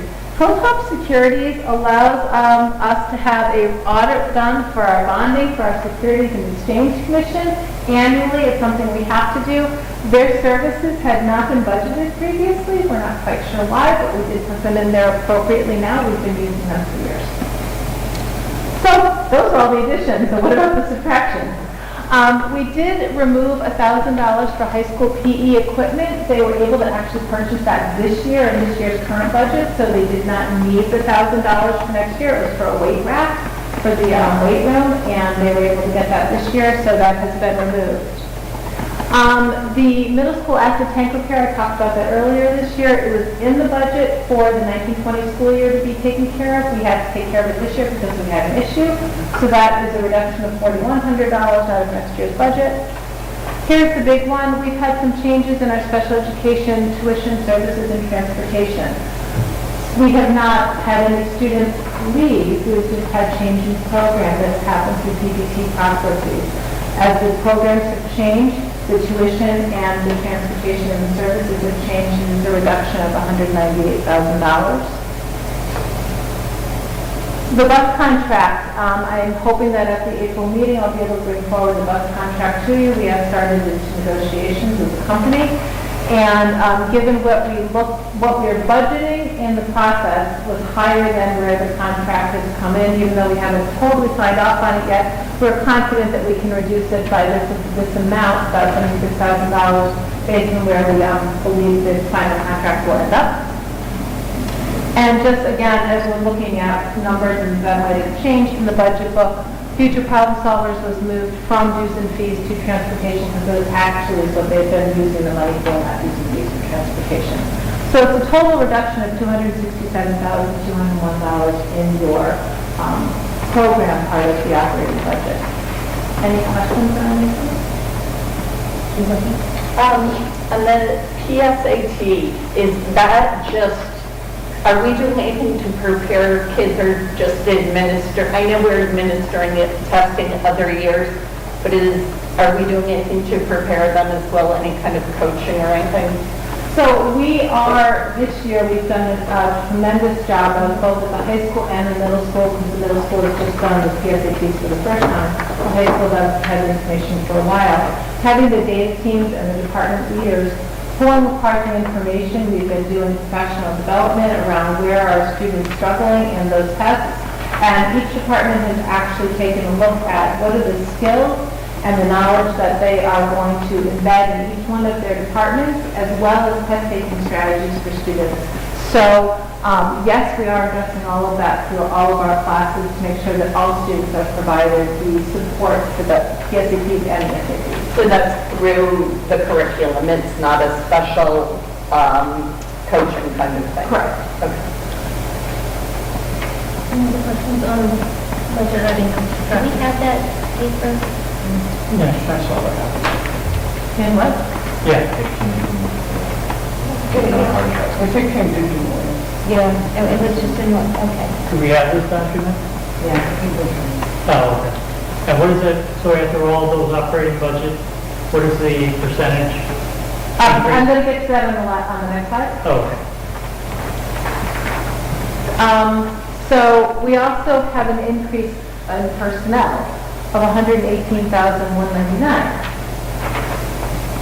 We had a decrease of $21,581 in salaries for the PE health position due to the new assistant principal being named and how we are budgeting for filling that position. That is a reduction. Our sick day payout for the middle school and high school has also been a reduction of about $5,700. And new hire adjustments just in general with people that have either retired or are moving positions and how we need to fill positions. There's a reduction of about $11,000 for any new hires that we're going to have moving forward than what we had budgeted for in January. The big increase comes from health insurance. As you remember from a variety of contracts that were negotiated in the past year, we put in a wellness provision of a 1% incentive for employees, that if they did all these certain tests, they would have a 1% reduction in their cost for their health insurance. So we finally had a census done as to how many people have actually received that wellness incentive, as well as a firm census of how many people are actually right now taking health insurance. Changes in families happen all the time, stuff come on and off, people have kids. So given the health insurance census that we just got, we needed to increase our budget for next year by $155,000. However, we have decreased the amount we're budgeting for overall for insurance. We had started the budget that you had in January at 10%. We reduced it to 9%, given our 12-month rollover that we have from Anthem about where our numbers are coming through in claims through this process. So, the last thing we did is adding in that middle school monitor, putting that back in. So the total adjustments for personnel and programs, the first slide, total plus this slide, is a reduction of $149,002. It takes the operating budget from a 2.45 that I introduced to you in January down to a 1.94. And the total budget increase without any changes from capital right now has gone from a 4.63 to a 4.12.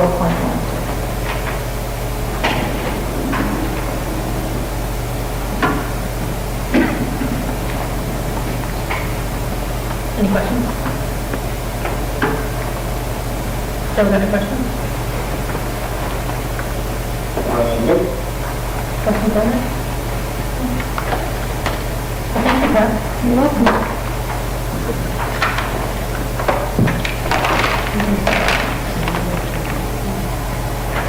Okay. So now we're at 11.6. Possible discussion of possible action regarding accepting the 2017-2018 audit. That's all we're doing in this line item here at closure 11.6. I need a motion that the the Regional 8 Board of Ed accepts the 2017-2018 budget with the surplus balance of $269,494. So moved. Can I have a second? I'll go second.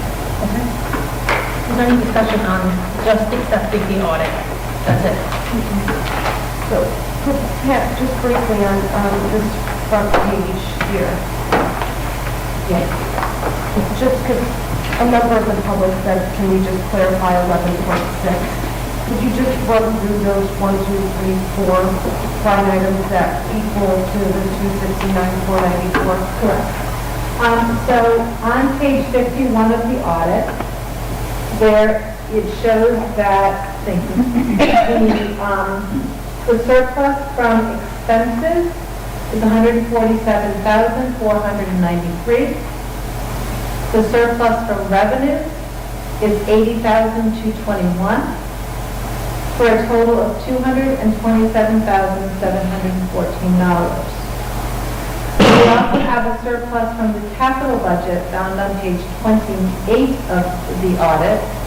The surplus from the capital budget is $19,521. There was also a surplus from the 16-17 audit that was not appropriated of $22,259,000. When you add up the 227,714, the 19,521, the 22,259, you get 269,494.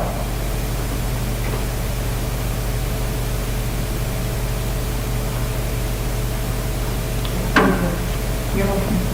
Okay, so we have, is there any discussion on just accepting the audit? No? Okay. Then all those in favor?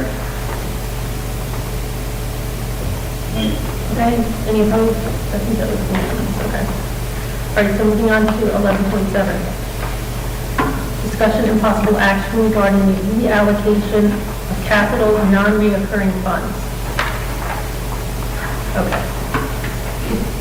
So the amount you're talking about right now, and this is based on what was in the audit on page 29, as I've explained to the board, the two amounts that you are adding together to focus on that are part of your current capital non-recurring. You've already appropriated this money, capital non-recurring. You just are going to designate what you want it to be focused on. There's the $60,034 plus the $25,004 gives you $85,038 that is in your capital non-recurring for you to be able to allocate to projects. As I've stated before, the amounts of $60,892 and $5,000 that are designated for the windows and for the DOT project have already been spoken for and are being spent down or have been spent down, so you cannot allocate or use those. Okay. So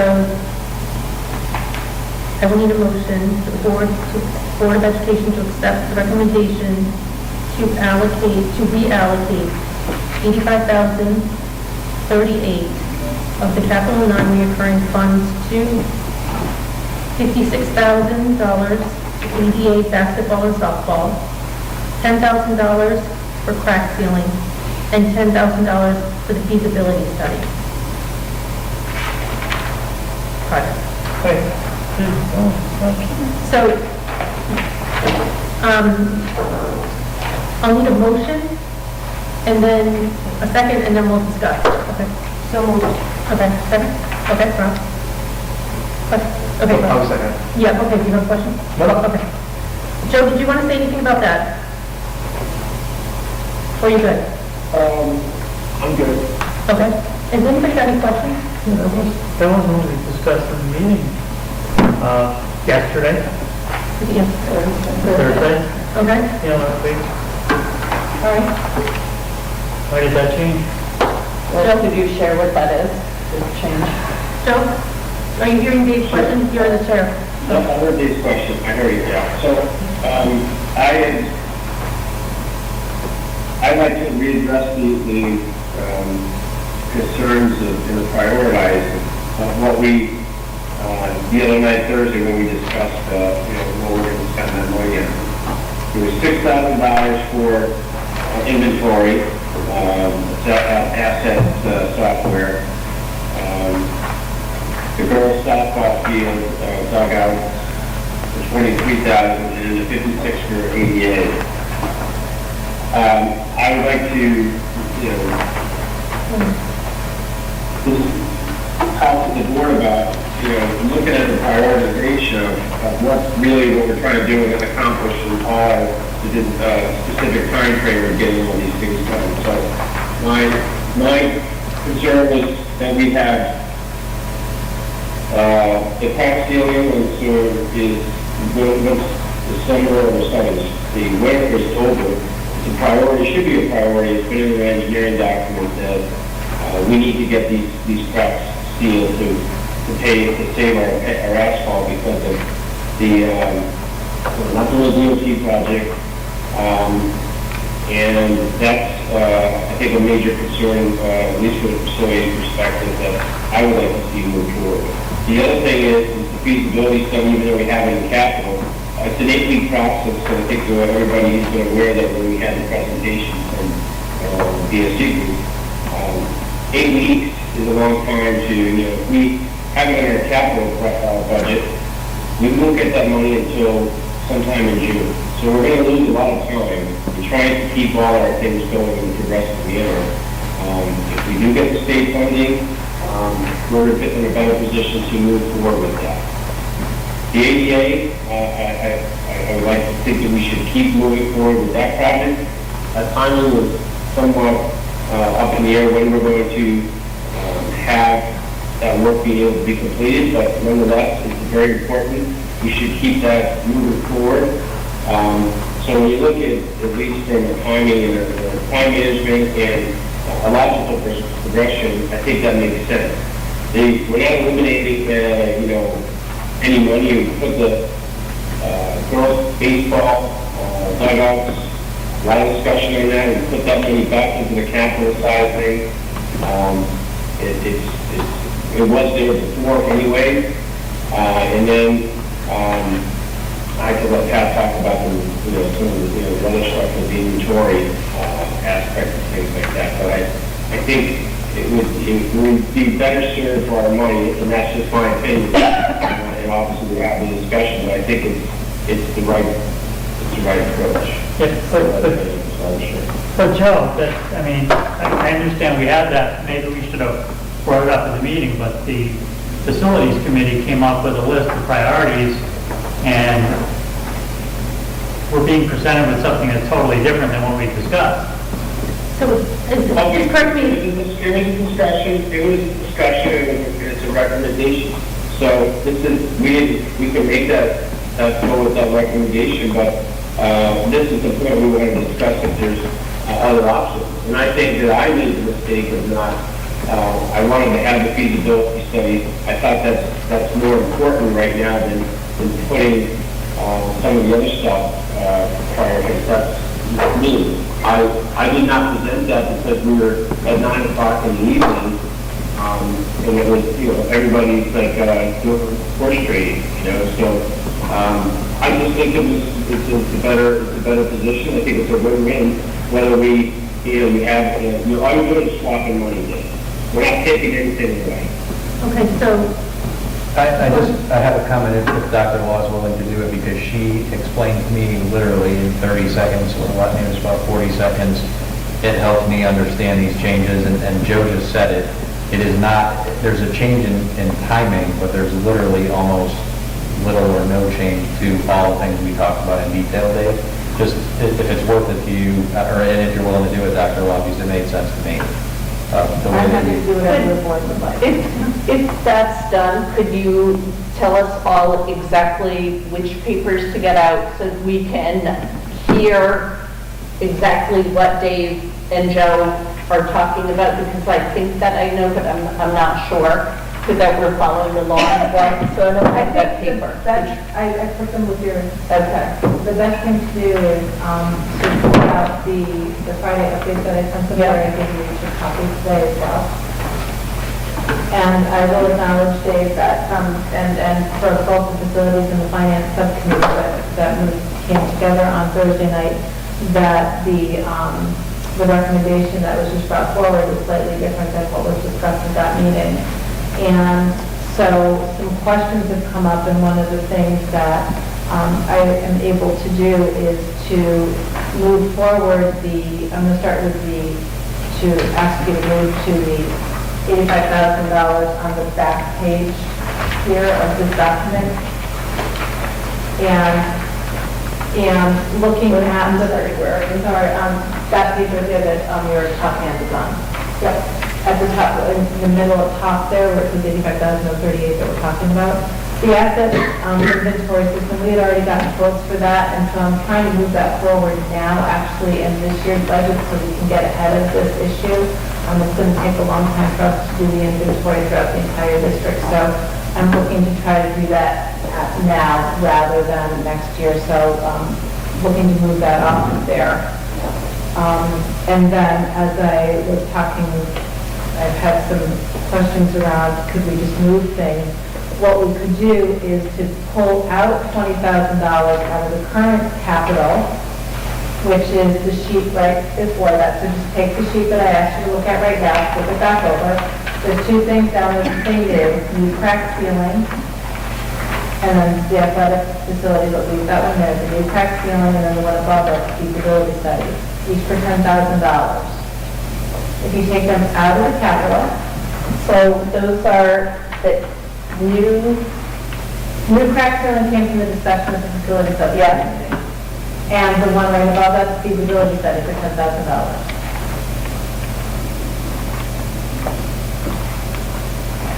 If you take those two, pull them out of capital, and put them over here, back to the underneath where the 85,000 is, and then take the girls softball out of where it says 85,000, under the 85,000, and put the $20,000 of it back in the capital.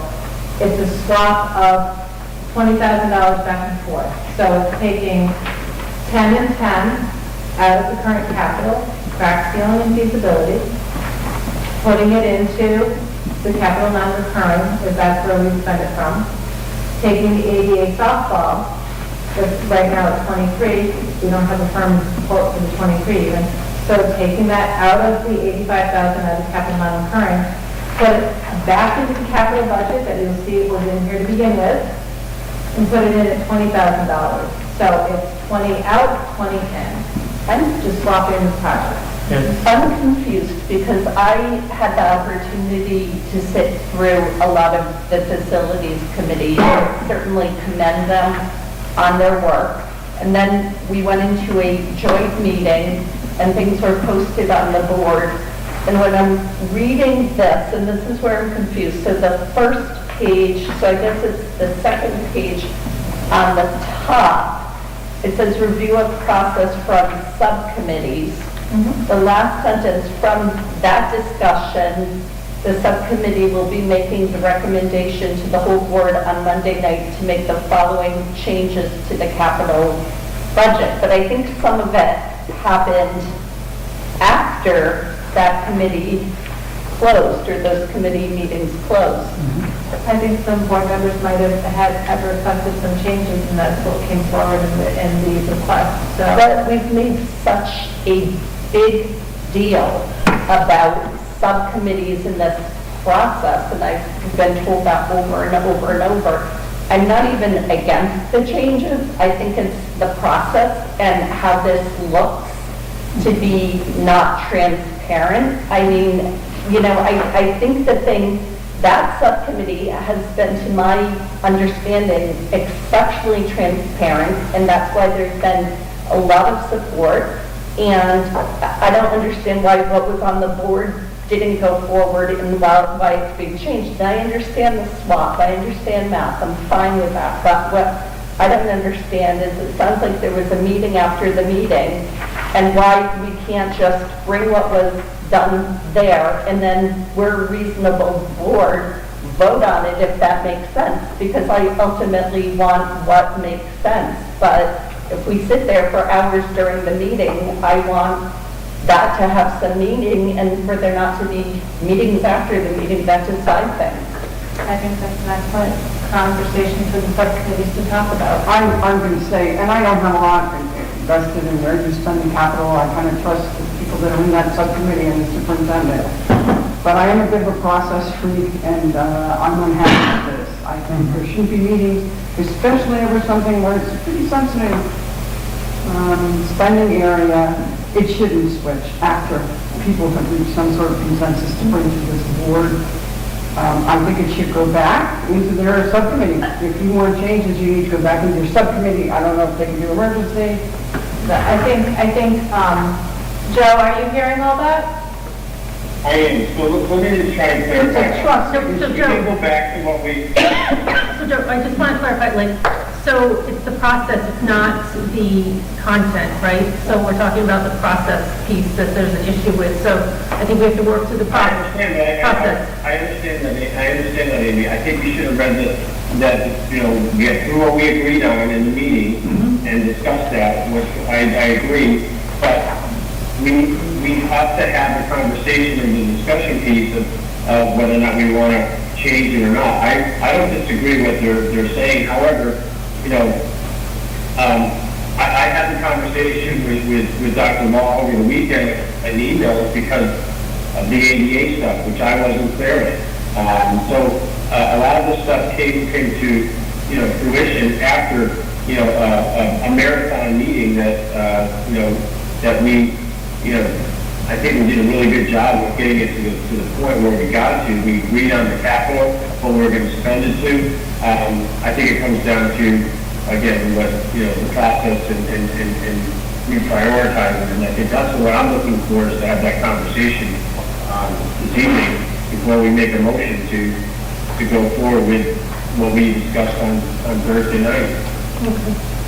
Scott, so can I just ask, would it make sense, since you have a motion on the floor right now, with some concerns and questions about that I don't know if it makes sense to close that motion in some way and honor the process that was in place and then have the discussion that way? Well, if we close the motion, we can't make it again. You can withdraw. But can you make the same motion again? I hear what people are saying, and several of us around the table were at that meeting, so I think that the information that was shared and discussed at the meeting might be beneficial to follow the process-wise for the board to say, you can vote on the motion that's on the table right now, make a decision, then make another motion based on this information and have your discussion from there. Or you can continue with this discussion and have your conversation that way. But I'm not sure that if I am... I am understanding the concerns about the process, and but I don't know that would change people's votes on this motion. It might. It might. I adhere very strict standards to honesty and to process. Right. Well, I don't think it might, in fact. I don't think. Let's just withdraw the motion. So, who needs a motion? I think it should go back to the subcommittee, and you should go back. We're on a timeline. We don't have time for that, Yeah. though. And let's be honest, I'll take the blame, I made a mistake. I prioritized something that we were not going to do in the summer over something that we should do right now. No, we all agreed on that. We all agreed on that. That would be the We meeting. all agreed on that. What? Priority. wasn't just you, the whole. So you said. No, right, but my point was, we're not gonna, if we allocate the money for the dugouts, they're not starting tomorrow. The dugouts aren't gonna happen until the summer. If we allocate the money for the crack sealing, that could be done tomorrow, which now is the time of year to do that. What about the feasibility study? That doesn't have to be done tomorrow. But it would be better if it was. It would be better if it was done by July 1st when we know if we're getting money or not. It'll put us 6 to 8 weeks ahead at that time. And why couldn't this have been communicated at least to the committees that were involved in the decision that was going to be brought to the board? Why was this thrown out as a surprise? Because we're having a discussion right now about it. As a subcommittee, we're just presenting it here to have a discussion. We're having a discussion right now.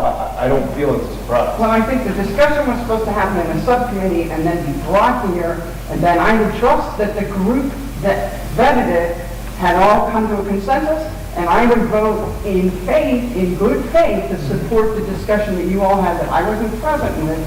But now I'm hearing that's not what happened, and that's what concerns me greatly. And I don't want to set a precedent that subcommittee members individually or in little clusters of two can overturn the consensus reached by a group of people before they get here. At least communicate that back to them and get them on board before coming to the Board of Ed. I agree, it was being presented that this is what we agreed to. Somebody's been wanting to say, I'm sorry. Okay, The consensus, I was at the meetings, both of the meetings on Thursday. The consensus that was reached was to bring forward what we did discuss in great detail for further discussion by the board here at this meeting. It was not a vote or approval that this is the capital piece. And I've heard several times, maybe there were separate meetings. If there were, I wasn't included in them. I think any of us here, and you talked about making a mistake, Joe said, you know, it was a super busy, jam-packed, combined meeting, and I don't personally classify somebody looking at the numbers after the smoke cleared, and they're on paper and saying, oops, timing-wise, this makes more sense. That's not a separate meeting, that's a human being adjusting something. Can I make a suggestion? My suggestion is that we would, I appreciate the work that is done after. I do. And my suggestion is that we just clean up the process, we withdraw this, and I hear the time constraint issues, so we make the motion the way it was, and then reasonable people, we have people who understand why these changes were made, just explain why the changes were made, and if the board feels appropriate, amend the motion, just so we clean it up, just so we're following a process. So who made that motion? I did. Oh, okay. Oh, that's going to withdraw one time. So I withdraw the motion. Okay. And the second enough? And then the second was, the second is the second. You want to withdraw it? Sure. Okay. All right. All in favor? All in favor of withdrawing it? Okay. All right. So, could somebody, I don't know what was, So, are we still being? yeah, I'm going to just make the motion. Are you saying that right? Yeah. So you didn't put that in, even though she's taking it out? No, she can't take it. Okay. Right. All right. Well, I'll, Okay. right, so I'm going to just read the motion. Yep. So the board will accept the recommendation to reallocate $85,038 of the capital non-recurring funds to the following projects. The 88 for baseball and softball, $56,000. Fixed asset inventory system, $6,000. And softball dugout title, $23,038. Okay, second? I'll second. Okay. Discussion. All right. Do you want to talk about the The inventory control system is something that I'm trying to purchase this year, so we can start the process now since we have to inventory the entire building. And we'd like to get working on that, and since we do have quotes on that, we are working on trying to move that forward now rather than waiting until next year, and I think that we can probably do that. Okay, so we're looking to withdraw that. And are there any other changes we want to make? So withdrawing accept that? I'm going to, I need to try to do that now. Okay. Was there any other conversation about different items on here? Madam Chair, I'd like to bring up the previous discussion. So, when Mr. Flair said, at 9 o'clock in the evening, we're all looking at putting our heads together doing the best we can. So at the end of the day, when you start looking at prioritizing what we can get accomplished immediately, steel cracking is probably the number one, right? We have... Could you say that again? I didn't know. Large crack, the steel cracking. The steel coating, I'm sorry, steel coating, it's crack sealing, to be specific. Right? That's when you have cracks in your asphalt in the parking lot that need to be filled. We haven't done that in over 2 years. We have an engineering report that says it needs to be done to preserve our asphalt because, these cracks have gotten wider, obviously with the colder temperatures. Now, Mr. Shell was referred to as this is the time you want to get that stuff done, so they close up for the summertime. So, I think that this is our best bang for our buck right now to get that project off the table. It was not in the budget. It was not in the capital budget. We had a discussion on it in the subcommittee with the facilities committee. We all agreed that it was a high important issue, and that's why it's there. The other thing I'd like to recommend is that we did complete the feasibility study. We had it in the capital, but it's going to take 8 weeks to accomplish. And the thought process is to keep all these projects moving in a progressive manner. So if we get that money, put it out there, we can start the feasibility study tomorrow. We can do the crack sealing tomorrow or when the weather permits, and we can accomplish that. The dugouts are not going to get built. The softball season is starting now. There's no way they'll be built. So that's more than likely a summer project. So it's more just aligning the money to keep all of these projects moving forward. ADA, we know we have to accomplish that. It has to get off the books. We've got to get it done. We've been fighting. So we're going to keep that money. We should keep that money there. And that project will be a summer project as well because it involves heavy construction. So you're really not going to get it done right now. So I have said, we've got the money, but they're just sitting there, just like we had $44,000 for 16, 17, and we never did anything with it. It's just a revamping and putting things in a more progressional path that we can get more bang for our buck done. That was my conversation with Dr. Law. It's my right to have that conversation with Dr. Law, the board member, give her, throwing ideas off and, bouncing it off with her and seeing that if this is something that it's worthy to do. Anybody has that entitlement on the board, then there's no secret meeting, first of all. It was a conversation. I know what we agreed upon, and I think this is a better use of our money. So now, that's my recommendation. If anybody else has any, please, Thank you so much. Anybody else have any? Can I ask him some questions or whoever questions? Okay. There are numbers, priority numbers. I'm not sure who this question goes to. The 2 new items don't have priority numbers, but one of the things that's crossed out has a 1 by it. Installed dugouts on softball field has a 1 on it. And I'm a little bit is money being budgeted, is 23,038 being budgeted there or not, because it's not in the amount column? So you have two different, yes. Okay. So what was just brought forward in the current motion is to do the softball dugout through 23,038. We took it out of this capital list. Yeah. And put it into the capital non-current fund there instead. So yes, it's still there. How about the numbers? The numbers come from the overall large spreadsheet that the director of facilities puts together every single year, and then we make decisions based on those priorities. Because the crack filling and the athletic facility improvement happened at that meeting, and we're not part of a discussion, that is where these numbers come from in creating the spreadsheet with the director of facilities. They just don't have numbers in there. Those are from the internal document that we use. That he was part of that conversation? He was at that meeting.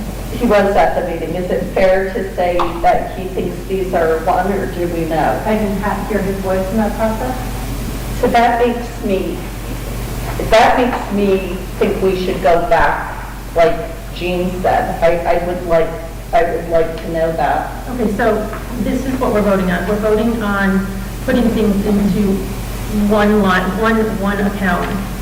Everything, like what's in this here is gonna be in an account. What are you talking, I'm sorry. All right, let's just put it to vote. Wait. Let's just put it to vote. I was answering the question if you thought, what? So, that has happened for the history of the board. I was asking. okay, I don't want to know the question. I was just answering your question. I think other people have questions. I think people have questions. Can I have something clarified? We discussed that you were taking out the 6,000, the 23 for the dugouts and the 10 and 10 for feasibility and the crack ceiling. Is taking the 20,000 out of the ADA softball, baseball, softball, and moving it into the capital, that's still on the table now? We haven't mentioned that, that's what I'm...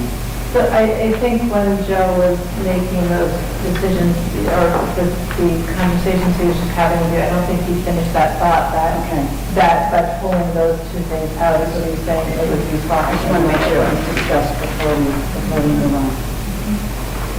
I was at those meetings, so I do feel strongly, and I know Pat had mentioned she would have to go back to the state if we don't complete some of those things. My only concern is putting them in the capital budget. If the capital budget is decreased, that still remains a priority. If it doesn't get voted on, that we still continue to have those there. Which things? The softball dugout, the ADA stuff. Yeah. So to me,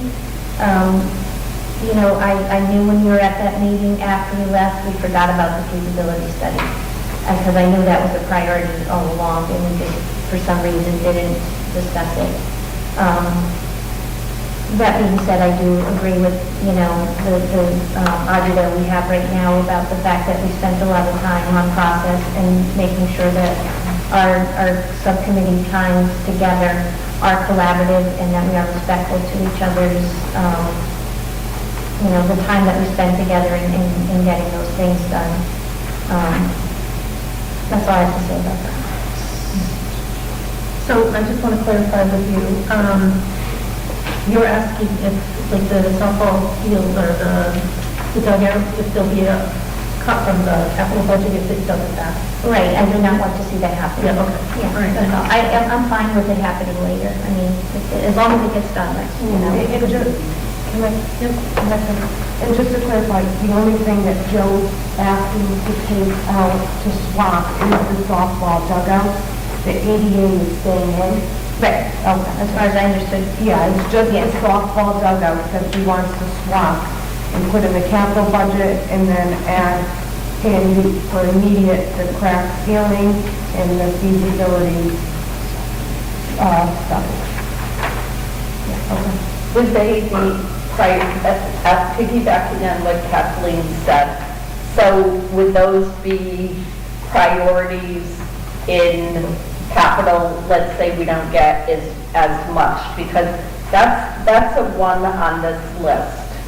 So would that be a priority with the capital going forward? Let's say somehow we don't get as much as we want or something. The I dugout. think it's a necessity, right? Wouldn't it be- Yeah, I don't know, that's what I'm trying to understand this. Well, Title IX is required. I think you're going to have to, if the capital budget doesn't pass, much like any other budget in the past, it would come back to the board to make decisions around what you would want to cut with that. It wouldn't necessarily happen at a subcommittee meeting. It's not going to have time to do subcommittee and come back to the board. It would come back to the board for the board to make decisions. And I think that you would have to have those conversations then around looking at those priorities and making those decisions on any changes you have to make in the capital budget should it not pass. Can the Board of Ed seriously overturn a compliance issue? Can it not prioritize an ADA compliance citation? So what I would say is that, and some of the conversation that happened at the subcommittee meetings was, what would happen if we pushed it off for a year? Could you do that? What would happen if we only did softball but not baseball? So we would have to have some of those conversations. Obviously, we have a report that we provide to the state every year for ADA, for all the things that we've been cited on, and we have to provide them every year what is our plan of action toward that, which we do provide. And these are in the plan for the 1920 school year, so we'd have to modify that, and we'd see what the state would have to say. I just want to clarify that the $56,000 for the ADA for baseball and softball is not being moved at all. It's staying where it is. We see softball dugouts for Title IX. We haven't been cited for that, have we? That's why it was in the ADA report, that not only was it accessibility, but it was also the Title IX fact that they didn't have, softball does not have dugouts and baseball does, so we were cited for that in that report. Okay, all right. So can I make a friendly amendment? Yes? Why don't we still Okay, discuss it? okay, so, well, I don't, you say this is my question? Yeah, so, I don't think I had any concern necessarily about any secret meetings, but, my concern was that we had agreed as a board on those three items. And I know that those three items, I think that we all agreed were top priorities. Some of the items that Joe is recommending to replace them with were not a unanimous agreement by the committee. And the other thing that I'm a little concerned about is that when Amy brought this up and asked for a motion, she said that this was the recommendation of the committee, and this was not the recommendation of the committee. The recommendation was the three items, the ADA, the inventory, and the software. And I know that we think, it could be a wash if we get all the capital items, but if we don't get the capital items, then we have to cut things. The other thing is that, you have a very different number of people that will vote on this item, which is to spend this non-recurring capital items, then would vote for a larger, capital budget. And all three of these things that are on this list, the original list, are number one priorities. We're saying that we're moving out softball dugouts and we're replacing with two number two priorities. It doesn't seem to make sense. It would seem to make sense right away. The other thing is that I don't necessarily agree that we need to get started on the feasibility study right now, since if we find out in July whether we're going to get the money or not, there's still time to do a feasibility study then. It doesn't seem to make sense to allocate this $10,000 right away when we don't have any idea if we're going to get it. A couple of years ago, we put in for a similar project, and we were shot down, and one could make the economy here is even worse in Connecticut, and the budget concerns are even tighter. So, Okay, thank you. I'd like to make, I still, so just the changes that, and I'm fundamentally, you know, if you guys are in agreement and that Hannah's supporting these changes, it certainly makes some logical sense about this. Does the facilities person know these changes were made? He was in on that conversation and was he told? He was in on the whole subcommittee conversation. Both he and Eva were at the entire subcommittee. And the priorities? He knows what was put on here and what the discussions were. And if the board notices too, under the capital plan, there were two new additions to that plan, not just one. When I was talking about one of them right now. But there was another additional item included, which is called athletic facility improvement, because the conversation has been that the field itself is a problem right now, continues to be a problem, and that if somehow there is a turf project somewhere in the future for this district, it's somewhere in the future, and the issues on the field are an issue now. The field is not drained, so the subcommittee felt that it was important to put in some money now to address current drainage issues and trying to remediate them in some small way to better address the current needs. So just clarifying that was on there. And the director of facilities was at the meeting for all of that conversation. He was at the meeting, but was he at the changes or whatever part? It was a conversation between Joe and I that he was asking me questions about things, so no. And I want to apologize if I said secret meetings. I know nobody works harder, Joe, than you, and that was the wrong language, so I sincerely apologize about that. I guess what I meant to say is just, you know, people have been telling me to follow the process, and I just am trying to make sure we're doing that. So I definitely did not mean to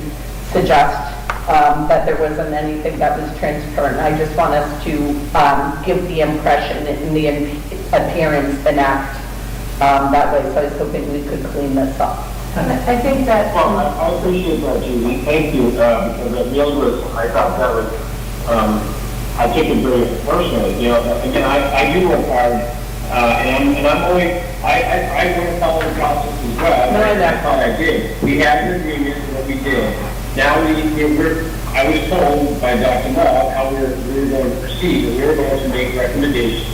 And we should have gotten to that motion where we had that, we agreed on, and then we had this discussion. That's what I was having, hoping was going to happen. I had a conversation with Pat, because I think about these things after the fact. There's better ways to do things. You know, we were really struggling initially to get that meeting off the ground. And then it was a great meeting at the end, and we all agreed. But there's better ways to spend your money, is all I'm saying. So that's on the table. Let's get past this and let's move to what is the right direction to move. I give you my suggestions. Vote on it. If you don't want it, you want to do something different, so let's do something different. Honestly, we're here. This is the discussion. It's my turn now. I want to make amendment to my motion to read, the board will accept the recommendation to reallocate, I'm going to need help with math off the top of my head, because the transfer, you're taking the 3,038 out now, right? And just calling it 20 even, Pat? So wouldn't that be 3,038? Just be right. But again, you can leave money unallocated in your capital non-recurring. Okay. So you don't have to, right now, you don't have to make sure that every little penny in there is going towards something.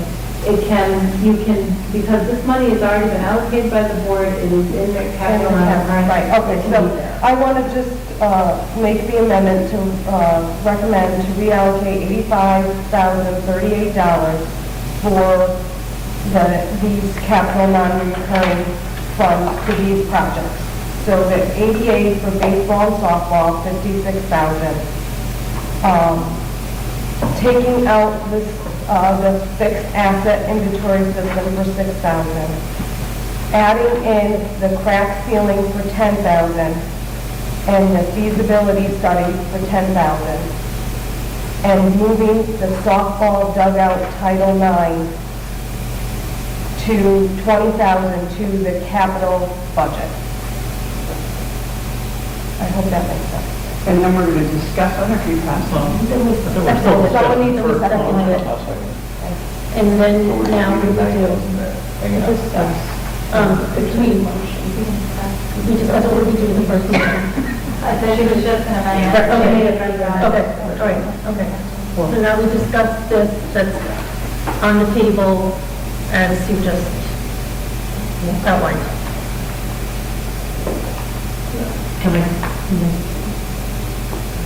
One other comment about the crack ceiling was actually, was not a priority too. That wasn't even included in the original capital item request. The director of facilities actually had money in his operations budget for crack ceiling and never made the request for the 10,000. And when we asked him at the meeting, he said he had money in there. And this was something that was added by, I believe, Joe, because he noticed that there were a lot of cracks. So, and you wanted to add 10,000 for cracks. That was never requested. So, I thought you said you had money for curbing, not cracks. Yeah, curbing. Correct. I You did not have messed that crack up twice in the meeting when he had said curbing, and I thought it was crack ceiling. He did not have crack ceiling money in his budget. He had curbing money in his budget. And when I was looking over at his computer, I messed that up twice. I looked at it wrong. Sue, who made the motion, or Joe, who knows this, or whoever, is there a way to guarantee that this dugout compliance thing happens? That's the only place that I'm a little bit hung up. And I think that the guarantee is that, like what Pat said, if our capital budget fails, it comes back to all of us, and we would vote on ensuring that that doesn't come out. It's up to the board to decide that, not any committee. So Pat, I think, said that we don't have time to go back to committee, so it would come back to us, and we on the board, I think we all would agree that that's a priority, and we wouldn't say, take that out. So it would be up to the board, ultimately, to make sure we don't take it out. Do we know whether I would be in agreement? I don't. Well, I would be in agreement not to take it out. Kathleen said that she would. Yeah. So, Yeah, I wouldn't think so. Is there anything for people who know this, and I know people have poured over this for hours and hours, is there anything to change now to flip with the dugouts and something else? I mean, I know there are time issues, there are priority issues. Is there anything, Dave, Joe, Rob, Scott, whoever's on that committee, that for facilities that would allow dugouts to be in for the 23,000? Is there anything else that could go later or not? Judy, first of all, there was a lot of discussion about the dugouts. You know, $58,000. Yeah, I was there. That we got 2 quotes for. Right. You know, some of us have building backgrounds. We didn't agree with those 2 quotes. I remember. So we allocated. We took it out originally, and Dave wanted it back in. We had more discussion about it, and we found a way to put $23,000 into it. You know, there's a lot of priority. You want to call it priority. What makes the most logical sense? That's what you got to look at here. We got an engineering report, and how I make some decisions on how I'm going to vote for money in the budget based on facts. Now, you have an engineering study, and I don't know how many people in that, on the board have looked at the engineering study. It clearly talks about what we need to do to preserve our asphalt. If you guys don't think it's important, that's your opinion. Things do change, but we're not doing the DOT project, and if you look around the campus, there's a lot of stuff that we need to do. All of these things are they're justifiable. expenses. There's not anything on back the law that we should not be doing. So, you know, I sure don't want to waste a lot more time in this meeting. I've given you my suggestions. If you don't like them, you can vote and put it through there. I think people need to understand from the facility perspective. I have an engineering background. I know what things cost. I know what things are important on the facilities. We've made great improvements by having great discussions. And I think, you know, the ADA, so Gene's aware of this, it's been going on since the school was open. We've been in non-compliance, you know, and it always comes down to funding. So now we have some extra funding. You got to get these things done. Let's make a decision on how you want to do it. Can I ask a question? Because this one would be guaranteed. I heard the much lower numbers in that someone built dugouts. I think Rob shared the cost, and they were about $5,000. So system-wide payment year 2 of 4 is, and I know that has to be paid. I mean, does that make sense to anybody to change with the field, or we'll just make sure the field happens? Is everybody kind of guaranteeing that the field will happen? Okay. What are you talking about? The truck. Yeah, we can't take the truck and pay it out of capital money. Oh, we can't pay it that way. Okay. So we kind of have to move this conversation along a little bit, so let's... I would like to address the underlying issue rather than the what money. Yep. Joe, I am perfectly willing to vote in support of this and trust that Pat was on board with the discussion. I want to have you tell me next time how you would do this, or you and Pat would do this in such a way that we don't have a fellow board member say, what? We didn't vote on that. How do we communicate that legally, if it's possible, before we get to the full board? That is what is disturbing me, and I haven't heard you address that yet. I'd like that addressed before we vote. Because it sets a precedent going forward that I don't think we want to set. I like the communication because my conversation was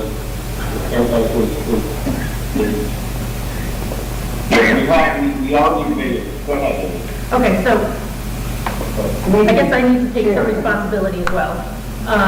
That when I get something like this, and it hasn't been, it's different than, I don't know necessarily, I wasn't at this meeting, but I think that I need to take some responsibility about maybe asking whether or not this was copacetic with everybody. I know that there's some people that knew about it, maybe some that didn't, so I think that I need to take some responsibility in recognizing that whatever comes before the board, like before here, and I'm even saying we accept the recommendation, and this wasn't the recommendation. So I take some responsibility for the fact that what came here before us in the motion that I just read wasn't the recommendation of the committee. And can I just strongly suggest that you and Pat work out a remedy for the next time, or you're going to actually communicate that to everyone before we can? Yes. I don't know what the legal stuff is, but... Well, I'm listening to this, and I think it was simply that I understood from my conversation with Joe some suggestions that he wanted to make with you, asking me, would these be possible? Are these things that I could make in the discussion? I think in that communication that I had with Amy, she just misunderstood. It was supposed to be this motion from the subcommittee, but here are the things that you might hear coming up. I'm just giving you a heads up here. Here are some of the things you might hear in the discussion. So I think that it was just a confusion between us and our communication through what should have come forward in the process. We didn't mean to have that happen. You know, it certainly wasn't meant to upset the apple cart. I agree that the conversations that happened at the joint committee were well done, and that we should have done what came forward, and then we should have had the discussion. So there was definitely a little bit of a mistake there, and we will certainly learn from that and move on. Do you support this now? I mean, I guess, do you think this is a better way to go now? I am fine with whatever the board decides. My big issue is the fact that I want certain items to be in this budget, and I want them to get done. I absolutely agree that the Title IX softball dugout has to get done, and the ADA has to get done. Those are important and things that I feel very strongly about. And everything on here are things that I support and want to see happen. I was fine with, as you take a look at the hillside coming out, the subcommittee made that decision, I was fine with that. The replacing of the high school cafe rubber stair treads, I'm not wild that was removed, but we'll deal with it as we go and we'll take care of that project later. So I'm fine with that moving forward. I wouldn't, if I wasn't okay with each one of these items being funded, I would let you know. When you do it, I don't have a priority one way or the other. However the board wants to make that happen is fine with me. I just want these items to be taken care of.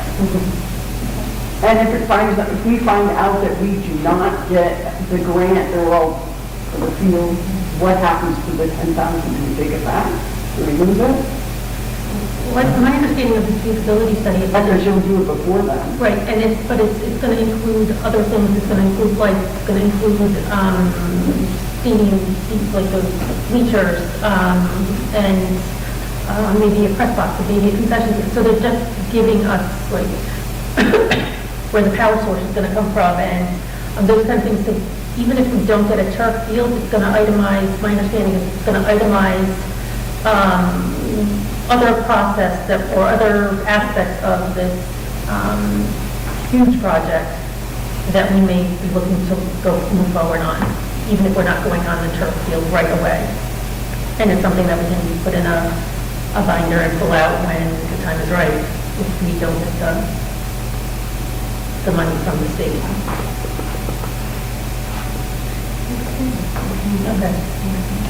Okay, so as far as the motion, we had a second. Are we ready to go to vote? Can we go to vote, We'll be please? voting now. Can you motion for me? Well, let's go through the friendly amendment. Yeah, please. This is the motion now. Okay, I do make things in smaller notes and I do note them, thanks, so if we don't get it back, it's really basically the original, which is, throughout we made a motion that the Board of Education will accept the recommendation to reallocate $85,038 of the capital non-recurring fund to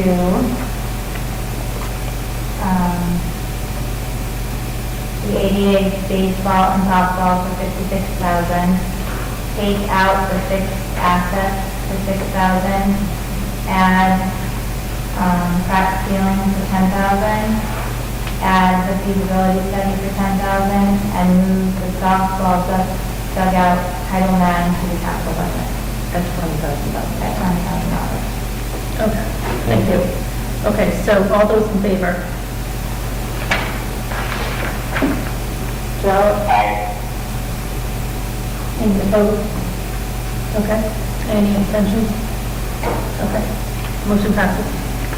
All right, so now let's move on to, okay, great. 11.8, discussion and possible action regarding allocation of surplus funds from 2017-18 audit. Enclosure 11.8. So, all right. So, are we just now, or? Nope, you're simply going to you first need to just have your discussion. You don't have an action on the table yet, so you need to have your discussion and create an action for the surplus funds from the 17-18 audit at $269,494,000. Okay, so the facilities committee has decided to allocate the $269,494 to offset the HVAC project in the media center. Is there any discussion about that? Okay. Okay. This is So- the HVAC, Yes. 325. Yes. So we covered all the, Our thought process in short was that it made more sense from the taxpayers, the town, as they're looking at this, it was easier, it's a big amount of money, that was the biggest item on there, and it's just, the story is clean. We wanted to push it towards somewhere in capital anyway.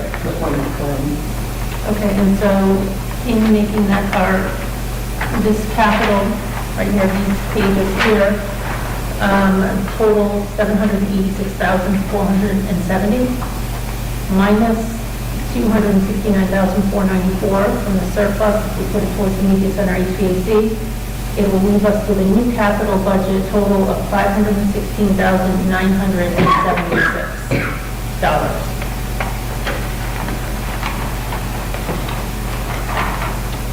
Okay.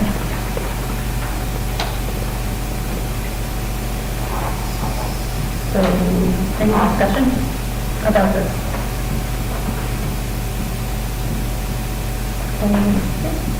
So, do I read this resolution now, or am I doing a motion? You're going to make a motion to create this reserve fund and create this resolution. So you're going to make a motion to appropriate to the reserve fund for capital non-recurring expenditures, create the top row, and then all the way through, and going to number 1, the HVAC media center. Okay. So, can you make a motion, and then we'll make the motion, and then I'll read the resolution. So the Board of Ed, I make a motion that the Board of Ed will accept the resolution as completed and move to district meeting on April 1st, 2019. We have to go back to actually state the resolution. So, can we read from the resolution page, from this page, Sue? Can you just read and put in under number 1, read through the whole thing, and put number 1, the HVAC and the media center. So read the whole paper? Yeah, because that's your motion that you're going to put forward, and then the board will discuss whether or not they want to move that motion forward to district meeting, but you have to create the resolution. Resolution to recommend to the district meeting an appropriation to reserve fund for capital and non-recurring expenditures in the amount of $269,494 and to authorize expenditures from said reserve fund. Whereas it has been audited that the district has a surplus in its operating funds for the fiscal year ending June 30th, 2018. And whereas the Board of Education has identified various capital projects for the district, and be it resolved that the Board of Education recommends that a district meeting approves a reserve fund for capital and non-recurring expenditures in the amount of $269,494 from the estimated surplus in operating funds for the fiscal years ending June 30th, 2018. Be it resolved that the Board of Education recommends that the $269,494 appropriation to the reserve fund for capital and non-recurring expenditures to be expended for the planning, construction, reconstruction, or acquisition of the following specific capital improvements or the acquisition of the specific items of equipment. Number 1, offset HVAC project in the media center. The high school? For the high school.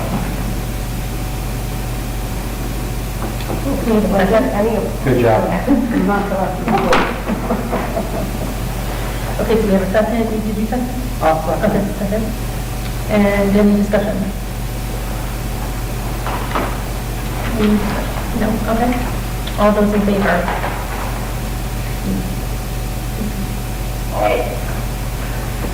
Opposed? Abstention?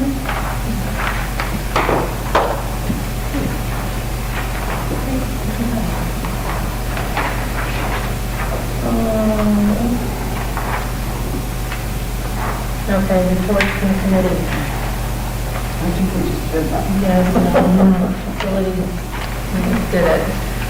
Audit, finance, You guys participated in that meeting, right? We did, at the end part, there was a combined meeting, but Okay. Right. Negotiations, they didn't meet. Policy, any reports from policy? I think just that we were bringing forward what we brought forward. Okay. That was it. Right, programs? Okay. DOT grants, you gave us an update already. Facilitators, Education Foundation, Dave?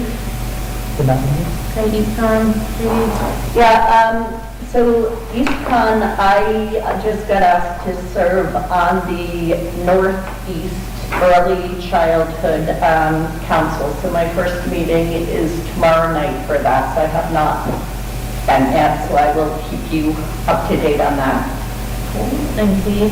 Okay, I think you already mentioned there's the Day on the Hill. I don't know if any board members are able to go this year. I am going. It's this Wednesday. It said that it's at the Capitol. It's where boards kind of make their, they advocate. And it's sponsored by CAPE, the Connecticut Association of Boards of Education. And I don't know if you received this email or not, but I received an email that said, "Good afternoon today. We have record-breaking registration for Day on the Hill." Then they attached 3 documents, so I don't know if you got this, it's from CAPE, addressing several key issues to be discussed during Day on the Hill. We encourage you to review these issues and have talking points relative to your school district. And they are talking points on regionalization is 1, CAPE promotes regional services is 2, and appropriations committee testimony is 3. So if you receive that, I won't bother you and forward it, but if not, you should probably get a copy. I can forward it, can you put the details of when and where to meet for the cake thing there?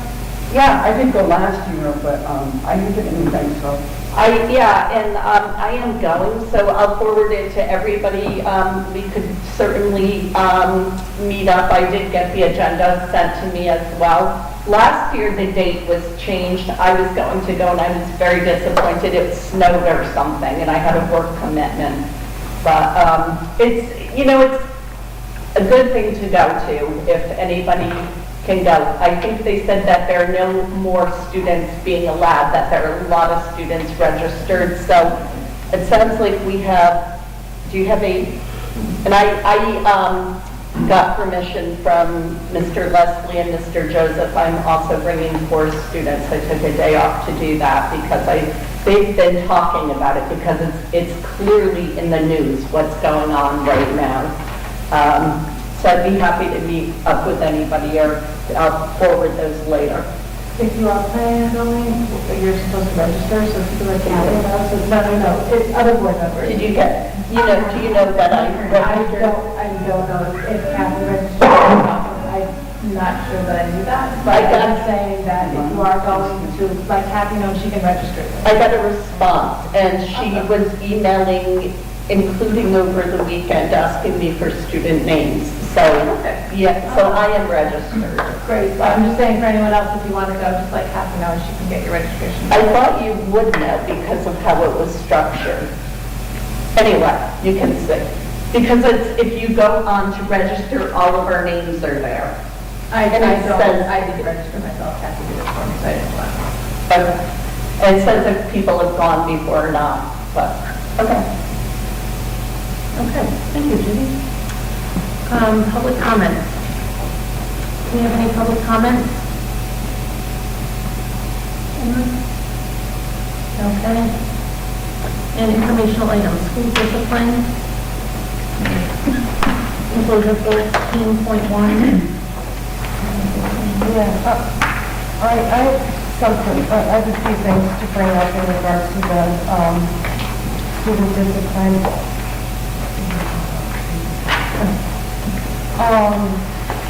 On the first page of the RHAM High School discipline stats, I think we mentioned this before, but I believe, Yeah, I don't think so, because it still says, you know, the third one down says 1718, and the fourth one down says 1718. Sorry. So I think we just want to correct that.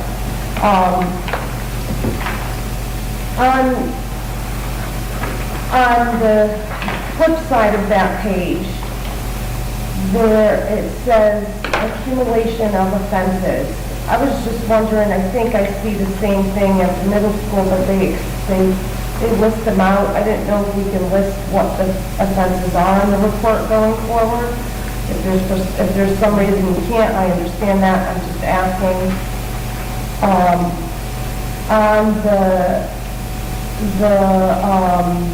There's a few ones for the vape and the jewel pods and the chargers, and I see that it's 3 days in-school suspension. I'm wondering if is that the first offense, or is that, you know, multiple offense, or are these both the first offense?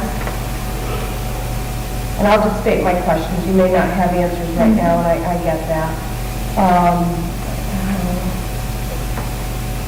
And are we doing anything for the, focusing on the vaping thing again, are we doing anything else for these students other than just putting them in school suspension? My opinion is I'm not quite sure how that helps the child.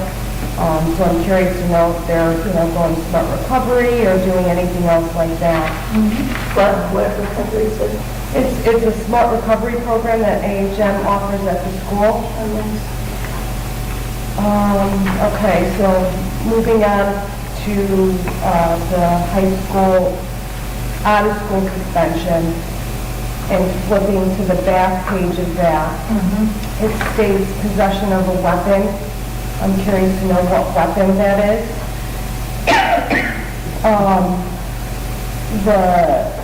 There's a student C, possession of and under the influence of THC. I see that this child received 10 days out of school. I'm a firm believer in vape, alcohol, marijuana. They're all illegal substances at this age. So I'm curious to know why the out-of-school suspension for 10 days for the THC, but 3 days in-school suspension for vape.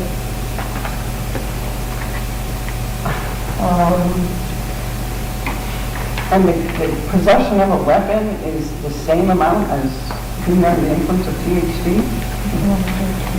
That is the most we can do. I just thought that was excessive for the THC.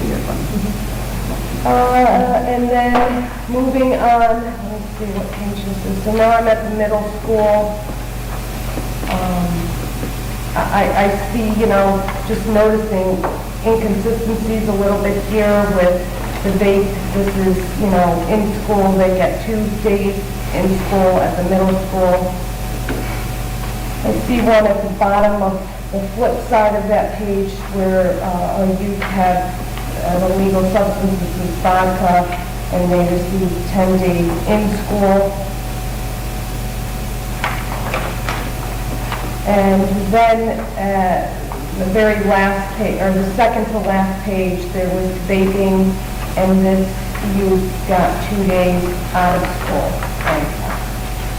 So I'm just very inconsistent. So I just have questions around all of that. Is that something that the policy committee subcommittee should be looking at? Is this policy or? I think when you talk about student discipline, there's a lot that goes into it. This is a single instance. You don't know what has happened prior for any of these students. So I really do think that I will do my best to bring you back answers and help understand the discipline process, and maybe that's something that we can ask the building principals to maybe bring to the program subcommittee or something like that to be able to better present and understand that information, but I'll certainly get you some answers to the questions that I can. Can I just echo on what Sue said, that I hope for any discipline kinds of things that we are helping, if any person ended up, or if anyone was a victim, that we help them. If anybody say was bullying or something, that we help them and that we use AHM and everybody to the fullest extent. And I know there's a lot on schools, but it's, it's troubling. And I think the more we can help kids, the better. And I think that's under our SEL and our... And we absolutely do, and rather than trying to talk about all the comprehensive programs that we do right now, I will make sure that we bring you back some sort of presentation or some sort of informational feedback for you, so you'll have that. Thank you. And then on 14.3, I thank you for this. I don't know if the board looked at this. That's it in my. Yeah, 14.3, Pat, or administration, someone's making a list of all the upcoming meetings, which there's so many meetings that this is very helpful, so I appreciate that, Pat, thank you. And we had a lot of changes on it. I'm ready, all right. Okay, so can I have, So wait, are we on calendar? oh yeah, sorry, 14.2 calendar. Just, it's got an estimated sort of end of school. How many snow days we had so far? Just one, really? Wasn't that number? Okay. And I have just one correction in the events calendar. And RHAM Middle School, downtown Gas Breaks is the 25th, they run on spring days. The 25th, you It's said? the 25th, not the 26th. Thank you. Okay, and upcoming board of ed meeting, 14.3. So we're in adjournment, have a motion to adjourn the meeting. Would you like to make a motion, Jean? Yeah, you wait a second. For the second? Second. Stephanie, thank you. And all in favor?